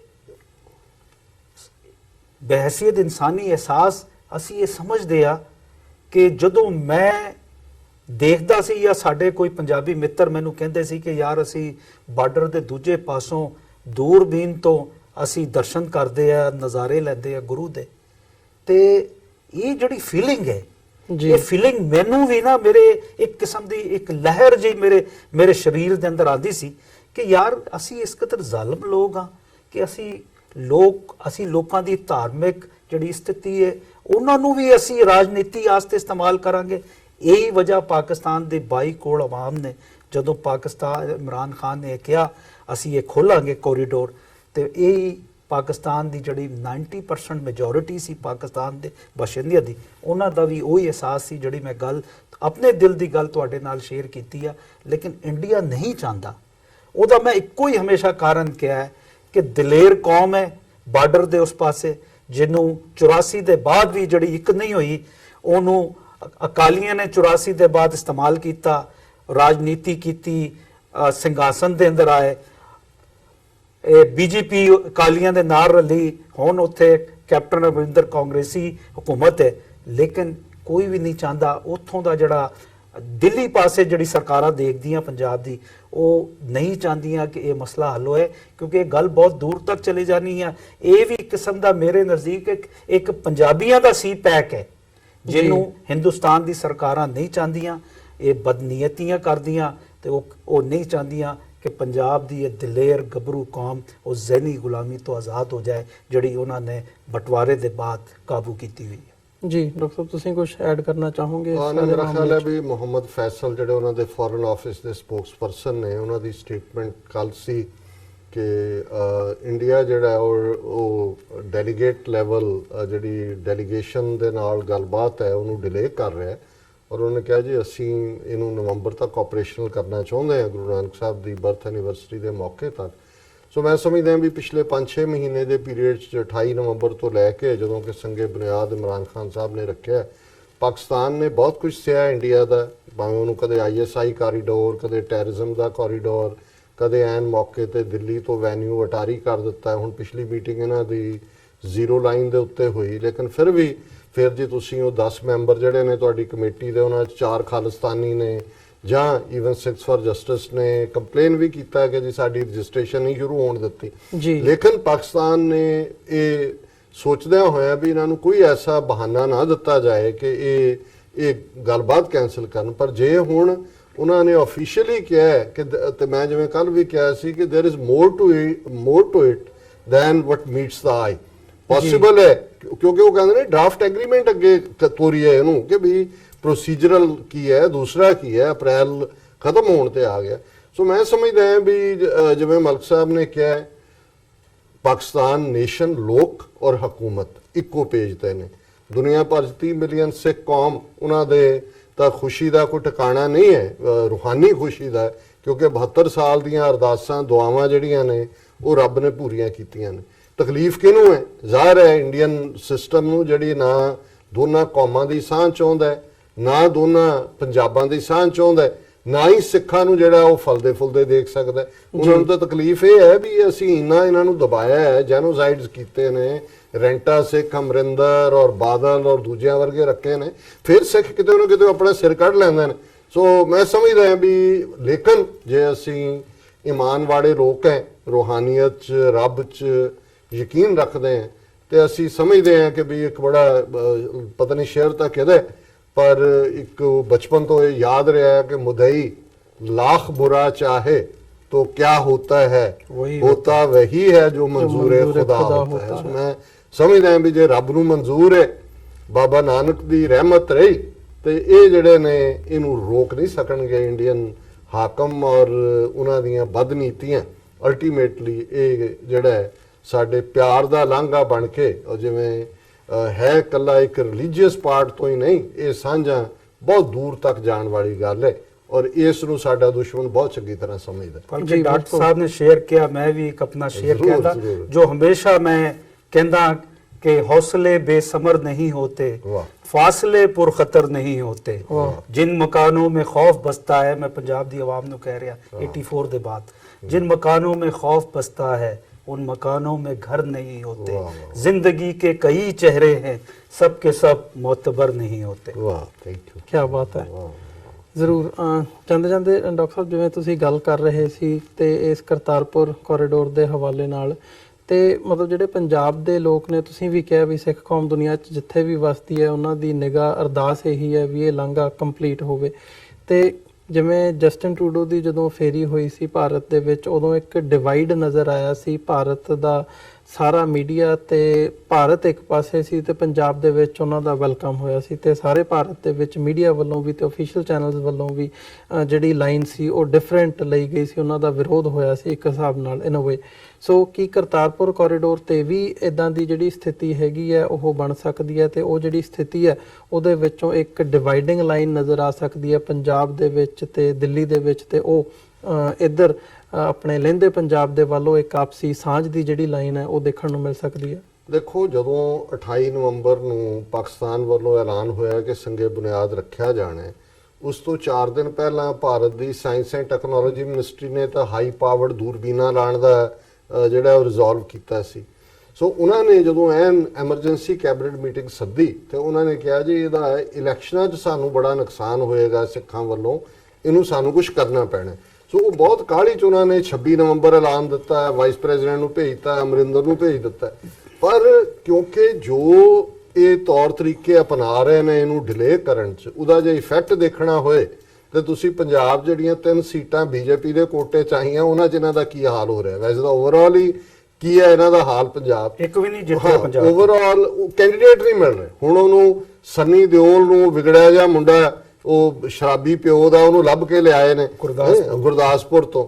ਇਸੇ ਤਰ੍ਹਾਂ ਅੰਮ੍ਰਿਤਸਰ ਤੋਂ ਜਿਹਨੂੰ ਲਿਆਣ ਉਹ ਨਾ ਕਰ ਦਿਓ, ਹਰਦੀਪ ਪੁਰੀ ਜਿਹਨੂੰ ਵਿਚਾਰਿਆਂ ਨੂੰ ਆਪ ਨੂੰ ਨਹੀਂ ਪਤਾ, ਬਾਬੂ ਸੀ ਪਹਿਲਾਂ ਫੋਰਨ ਸਰਵਿਸ, ਇੱਥੇ ਯੂਐਨ ਚ ਰਿਹਾ, ਫਿਰ ਸਿੱਧਾ ਉੱਤੋਂ ਰਾਜ ਸਭਾ ਯੂਪੀ ਦੇ ਕੋਟੇ ਚੋਂ ਆਇਆ, ਉਹ ਵੀ ਜਾਏਗਾ। ਹੁਸ਼ਿਆਰਪੁਰ ਚ ਸਿਟਿੰਗ ਨੂੰ ਜਿਹੜਾ ਹਟਾ ਕੇ ਕੋਈ ਐਮਐਲਏ ਜਿਹੜਾ ਸਿਟਿੰਗ ਹੈ ਉਹ ਲਿਆਏ ਨੇ। ਉਹ ਜਿਹੜਾ ਸੀ ਉਹਨਾਂ ਦਾ ਵਿਜੇ ਸੰਪਲਾ ਮਿਨਿਸਟਰ ਵੀ ਸੀ, ਉਹਨੇ ਕਿਹਾ ਜੀ ਇਹ ਤਾਂ ਗਊ ਹੱਤਿਆ ਕਰਤੀ ਮੇਰੀ ਜੀ। ਸੋ ਇਹ ਇਸ ਲਈ ਹੈ ਕਿ ਜੇ ਲੋਕਾਂ ਨੂੰ ਇਹ ਪਤਾ ਹੋਏ ਓਨੈਸਟਲੀ ਕਿ ਜੀ ਦੇਖੋ, ਹਾਲਾਂ ਮੋਦੀ ਨੇ 2-3 ਆਪਣੀਆਂ ਚੋਣ ਸਭਾਵਾਂ 'ਚ ਕ੍ਰੈਡਿਟ ਲੈਣ ਦੀ ਕੋਸ਼ਿਸ਼ ਕੀਤੀ ਕਿ ਜੀ ਜੋ 70 ਸਾਲ 'ਚ ਕਾਂਗਰਸ ਨੇ ਨਹੀਂ ਕੀਤਾ ਮੈਂ ਪਰ ਪੰਜਾਬ ਦੇ ਲੋਕਾਂ ਨੂੰ ਜਨਰਲ ਔਰ ਸਿੱਖਾਂ ਨੂੰ ਇਨ ਪਾਰਟਿਕੂਲਰ ਪਤਾ ਹੈ ਕਿ ਇਹ ਡਰਾਮੇਬਾਜ਼ੀ ਨੂੰ ਰੋਕਣ ਦੇ ਉੱਤੇ ਨੇ। ਸੋ ਮੈਂ ਸਮਝਦਾ ਹਾਂ ਵੀ ਇਹ ਗੱਲ ਈਵਨ ਜੇ ਕਾਂਗਰਸ ਵਰਗਾ ਸੁਖਜਿੰਦਰ ਰੰਧਾਵਾ ਡੇਰਾ ਬਾਬਾ ਨਾਨਕ ਹਲਕੇ ਦਾ ਐਮਐਲਏ ਹੈ, ਉਹਦਾ ਇੱਕ ਦਿਨ 3-4 ਦਿਨ ਪਹਿਲਾਂ ਬਿਆਨ ਸੀ ਇੱਕ ਮੁੱਦੇ ਦੇ ਉੱਤੇ, ਉਹਨੇ ਕਿਹਾ ਕਿ ਇਹ ਐਵੇਂ ਢੁਚਰਾ ਡਾ ਰਹੇ ਨੇ ਕਿ ਜੀ ਇਹ ਫਲਾਣੇ ਕਮੇਟੀ 'ਚ ਖਾਲਿਸਤਾਨੀ ਆ ਗਏ ਜਾਂ ਦੂਜੇ ਆ ਗਏ। ਪਹਿਲਾਂ ਉਹ ਨਹੀਂ ਸੀਗੇ ਵੀ ਉਹਨਾਂ ਦਾ ਮੁਲਕ ਹੈ, ਉੱਥੇ ਕੌਣ ਕੀ ਹੈ ਤੁਹਾਨੂੰ ਕੀ ਲੱਗਦਾ? ਕਹਿੰਦੇ ਇਹ ਸਿਰਫ ਰੋਕਣਾ ਚਾਹੁੰਦੇ ਨੇ। ਸੋ ਮੈਂ ਸਮਝਦਾ ਵੀ ਇਹ ਠੀਕ ਹੈ ਵੀ ਅਸੀਂ ਸਿੰਪਲਿਸਟਿਕ ਲੋਕ ਹੈ, ਕਈ ਵਾਰੀ ਚਾਣਕਿਆ ਨੀਤੀ ਦੇ ਬਹੁਤ ਸਾਰੇ ਜਿਹੜੇ ਗੁੱਝੇ ਹਥਿਆਰ ਨੇ ਸਾਨੂੰ ਸਮਝ ਨਹੀਂ ਆਉਂਦੇ, ਪਰ ਬਹੁਤ ਵਾਰੀ ਜਿਹੜੀ ਗੱਲ ਫਿਰ ਸਮਝ ਆ ਜਾਂਦੀ ਉਹ ਨਿਕਲਦੀ ਵੀ ਨਹੀਂ ਹੈ। ਸੋ ਇਹ ਗੱਲ ਸਿੱਖਾਂ 'ਚ ਆ ਗਈ ਵੀ ਇਹ ਬੇਈਮਾਨ ਨੇ, ਇਹ ਬਣਨਾ ਨਹੀਂ ਚਾਹੁੰਦੇ ਔਰ ਇਹਦੇ 'ਚ ਬਿਲਕੁਲ ਇਹਨੂੰ ਇਹ ਨਹੀਂ ਰੋਕ ਸਕਣਗੇ। ਜਿਹੜੀ ਵੀ ਹਕੂਮਤ ਬਣੇਗੀ, ਹੁਣ ਮੋਦੀ ਆਂਦਾ ਕੋਈ ਹੋਰ ਆਂਦਾ, ਉਹ ਇਹਨੂੰ ਰੋਕ ਨਹੀਂ ਸਕੇਗੇ। ਡਿਲੇ ਜ਼ਰੂਰ ਕਰ ਸਕਦੇ ਨੇ, ਆਨੇ ਬਹਾਨੇ ਰੋਕ ਨਹੀਂ ਸਕਦੇ। ਜੀ ਮਲਿਕ ਸਾਹਿਬ, ਸਾਡਾ ਸਮਾਂ ਨਹੀਂ ਸਾਨੂੰ ਬਹੁਤੀ ਇਜਾਜ਼ਤ ਦਿੰਦਾ, ਪਰ ਇੱਕ ਮੈਸੇਜ ਮੈਂ ਜ਼ਰੂਰ ਚਾਹੂੰਗਾ ਇਸ ਸਾਰੀ ਗੱਲਬਾਤ ਤੋਂ ਬਾਅਦ ਤੁਸੀਂ ਜ਼ਰੂਰ ਜਿਹੜੇ ਸਾਡੇ ਦਰਸ਼ਕ ਹੈਗੇ ਨੇ, ਖਾਸ ਤੌਰ ਤੇ ਕਰਤਾਰਪੁਰ ਕੋਰੀਡੋਰ ਦੇ ਹਵਾਲੇ ਨਾਲ ਕੀ ਕਹਿਣਾ ਚਾਹੋਗੇ? ਦੇਖੋ, ਕਰਤਾਰਪੁਰ ਤੇ ਡਾਕਟਰ ਸਾਹਿਬ ਨੇ ਬਹੁਤ ਹੀ ਬਹੁਤ ਚੰਗੀ ਗੱਲ ਕਰ ਦਿੱਤੀ। ਉਹਦੇ ਬਾਅਦ ਮੈਂ ਨਹੀਂ ਸਮਝਦਾ, ਲੇਕਿਨ ਮੈਂ ਇੱਕ ਗੱਲ ਜ਼ਰੂਰ ਕਵਾਂਗਾ, ਉਹ तमाम ਦਰਸ਼ਕ, ਉਹ तमाम ਜੀ ਜਿਹੜੇ ਦੁਨੀਆ ਭਰ ਦੇ ਅੰਦਰ TV 84 ਦਾ ਪ੍ਰੋਗਰਾਮ ਪੈਨਲ ਡਿਸਕਸ਼ਨ ਚਾਹੇ ਡਾਕਟਰ ਸਾਹਿਬ ਦਾ ਸੱਚੋ ਸੱਚ ਜਾਂ ਦੂਜੇ ਪ੍ਰੋਗਰਾਮ ਦੇਖਦੇ ਆ, ਮੈਂ ਉਹਨਾਂ ਨੂੰ ਔਰ ਖਾਸ ਤੌਰ ਤੇ ਨਾਰਥ ਅਮਰੀਕਾ ਦੇ ਜਿਹੜੇ ਵੀਵਰਸ ਆ ਉਹਨਾਂ ਨੂੰ ਮੈਂ ਇਹੀ ਬੇਨਤੀ ਕਰਾਂਗਾ ਕਿ ਇਹ TV 84 ਨੂੰ ਮਜ਼ਬੂਤ ਕਰੋ। ਇਹ TV 84 ਸਿਰਫ ਕਰਤਾਰਪੁਰ ਕੋਰੀਡੋਰ ਦੀ ਆਵਾਜ਼ ਨਹੀਂ ਹੈ ਜਾਂ ਕਿਸੇ ਚੜ੍ਹਦੇ ਪੰਜਾਬ ਦੀ ਆਵਾਜ਼। ਇਹ ਇੱਕ ਆਮ ਆਦਮੀ ਦੀ ਗੱਲ ਕਰਦਾ ਹੈ, ਇੱਕ ਆਮ ਆਦਮੀ ਦੇ ਮੁੱਦੇ ਦੀ ਗੱਲ ਕਰਦਾ ਹੈ, ਇੱਕ ਆਮ ਆਦਮੀ ਨੂੰ ਸਾਂਝ ਦਿੰਦਾ, ਇੱਕ ਆਮ ਆਦਮੀ ਨੂੰ ਜਾਗਰੂਕ ਕਰਦਾ ਹੈ, ਇੱਕ ਪੰਜਾਬੀ ਪਰਿਵਾਰ ਨੂੰ ਦੱਸਦਾ ਹੈ ਕਿ ਤੁਸੀਂ ਜ਼ਿੰਦਗੀ ਕਿੱਦਾਂ ਗੁਜ਼ਾਰਨੀ ਆ। ਇਸ ਚੈਨਲ ਨੂੰ ਮਜ਼ਬੂਤ ਕਰੋ। ਮਜ਼ਬੂਤ ਤੁਸੀਂ ਕਿੱਦਾਂ ਕਰ ਸਕਦੇ ਹੋ ਕਿ ਅਗਰ ਤੁਸੀਂ ਇਹਨੂੰ ਅਪਣਾਓ, ਇਹਨੂੰ ਅਡਾਪਟ ਕਰੋ। ਅਡਾਪਟ ਇਸ ਤਰ੍ਹਾਂ ਹੀ ਕਰ ਸਕਦੇ ਹੋ ਕਿ ਚੈਨਲ ਇਹ TV 84 ਵਾਸਤੇ ਤੁਸੀਂ ਡੋਨੇਟ ਕਰੋ ਔਰ ਇਹ ਨਾ ਵੇਖੋ। ਲੇਕਿਨ ਮੈਂ ਸਮਝਦਾ ਕਿ ਇਸ ਵੇਲੇ ਨਾਰਥ ਅਮਰੀਕਾ ਤੇ ਦੁਨੀਆ ਭਰ ਦੇ ਅੰਦਰ TV 84 ਇੱਕ ਆਮ ਪੰਜਾਬੀ ਪਰਿਵਾਰ ਦੀ ਆਵਾਜ਼ ਹੈ। ਆਓ ਇਸ ਆਵਾਜ਼ ਨੂੰ ਮਜ਼ਬੂਤ ਕਰੀਏ। ਥੈਂਕ ਯੂ ਮਲਿਕ ਸਾਹਿਬ, ਬਹੁਤ ਬਹੁਤ ਧੰਨਵਾਦ ਤੁਹਾਡਾ ਫॉर ਯੋਰ ਕਾਈਂਡ ਵਰਡਸ। ਤੇ ਮੈਂ ਇਹੀ ਸਾਡੇ ਜਿਹੜੇ ਦਰਸ਼ਕ ਹੈਗੇ ਆ, ਉਮੀਦ ਕਰਦੇ ਹਾਂ ਕਿ ਅੱਜ ਦੀ ਇਹ ਜਿਹੜੀ ਸਾਰੀ ਗੱਲਬਾਤ ਸੀ ਤੁਹਾਨੂੰ ਜ਼ਰੂਰ ਪਸੰਦ ਆਈ ਹੋਵੇਗੀ। ਸੋ ਸਾਡਾ ਸਮਾਂ ਨਹੀਂ ਇਜਾਜ਼ਤ ਦਿੰਦਾ ਕਿ ਗੱਲਬਾਤ ਨੂੰ ਅੱਗੇ ਤੋਰੀਏ। ਤੁਹਾਡੇ ਦੋਵਾਂ ਦਾ ਬਹੁਤ ਬਹੁਤ ਧੰਨਵਾਦ। ਤੇ ਸਾਡੇ ਜਿਹੜੇ ਦਰਸ਼ਕ ਹੈਗੇ ਨੇ ਉਹਨਾਂ ਤੋਂ ਵੀ ਅਸੀਂ ਅੱਜ ਦੇ ਸ਼ੋਅ ਦੇ ਵਿੱਚ ਇੱਥੇ ਹੀ ਇਜਾਜ਼ਤ ਚਾਹਾਂਗੇ। ਇਹ ਮੈਂ ਯਾਦ ਕਰਵਾ ਦਿਆਂ ਕਿ ਕੱਲ ਨੂੰ ਆਉਣ ਵਾਲੀ ਜਿਹੜੀ ਕੱਲ ਹੈ ਨਿਊਯਾਰਕ ਦੇ ਵਿੱਚ ਪਰੇਡ 32ਵੀਂ ਸਿੱਖ ਡੇ ਪਰੇਡ ਨਿਕਲਣ ਜਾ ਰਹੀ ਹੈ, ਜਿਹਦੀ ਸ਼ੁਰੂਆਤ 12 ਵਜੇ ਹੋਣੀ ਹੈ। ਸੋ ਅਸੀਂ ਜਿਵੇਂ ਮੈਂ ਕੱਲ ਦੇ ਸ਼ੋਅ ਦੇ ਵਿੱਚ ਵੀ ਅਨਾਉਂਸ ਕੀਤਾ ਸੀ ਵੀ 12:30 ਵਜੇ ਸਾਡੀ ਕੋਸ਼ਿਸ਼ ਹੋਵੇਗੀ ਕਿ ਅਸੀਂ ਇੱਥੋਂ ਨਿਊਯਾਰਕ ਦੇ ਟਾਈਮ ਦੇ ਮੁਤਾਬਕ ਉਹਦਾ ਜਿਹੜਾ ਲਾਈਵ ਟੈਲੀਕਾਸਟ ਹੋਊਗਾ ਉਹ ਅਸੀਂ ਤੁਹਾਡੇ ਤੱਕ ਪਹੁੰਚਦਾ ਕਰ ਸਕੀਏ TV 84 ਦੇ ਰਾਹੀਂ। ਜਿੱਥੇ ਬਾਕੀ ਗੈਜਟਸ ਤੇ ਲਾਈਵ ਦੀ ਅਵੇਲੇਬਿਲਿਟੀ ਹੋਊਗੀ, ਉੱਥੇ ਫੇਸਬੁੱਕ ਤੇ YouTube ਦੇ ਰਾਹੀਂ ਵੀ, ਸੋਸ਼ਲ ਮੀਡੀਆ ਦੇ ਰਾਹੀਂ ਵੀ ਤੁਸੀਂ ਇਸ ਪਰੇਡ ਨੂੰ ਲਾਈਵ ਦੇਖ ਸਕੋਗੇ। ਸੋ ਜੇ ਡਿਲੇ ਨਹੀਂ ਹੁੰਦਾ, 12:30 ਦਾ ਟਾਈਮ ਹੈ, ਬਟ ਜੇ ਡਿਲੇ ਹੁੰਦਾ ਤਾਂ ਥੋੜਾ ਬਹੁਤਾ ਸਮਾਂ ਜ਼ਿਆਦਾ ਵੀ ਲੱਗ ਸਕਦਾ ਜੇ ਪਰੇਡ ਅੱਗੇ ਡਿਲੇ ਹੋ ਜਾਂਦੀ ਹੈ ਕਈ ਵਾਰ। ਸੋ ਇਹੀ ਬੇਨਤੀ ਦੇ ਨਾਲ ਅਸੀਂ ਅੱਜ ਦੇ ਸ਼ੋਅ ਦੇ ਵਿੱਚ ਤੁਹਾਡੇ ਕੋਲੋਂ ਇੱਥੇ ਇਜਾਜ਼ਤ ਚਾਹਾਂਗੇ। ਦੁਬਾਰਾ ਫਿਰ ਤੁਹਾਡੇ ਨਾਲ ਮੁਲਾਕਾਤ ਹੋਵੇਗੀ। ਬਹੁਤ ਬਹੁਤ ਧੰਨਵਾਦ। ਤੁਹਾਡੇ ਦੋਵਾਂ ਦਾ ਵੀ ਬਹੁਤ ਧੰਨਵਾਦ। ਫਤਿਹ ਦੀ ਸਾਂਝ ਪਾਈਏ ਜੀ ਅੰਤ ਦੇ ਵਿੱਚ। ਵਾਹਿਗੁਰੂ ਜੀ ਕਾ ਖਾਲਸਾ, ਵਾਹਿਗੁਰੂ ਜੀ ਕੀ ਫਤਿਹ।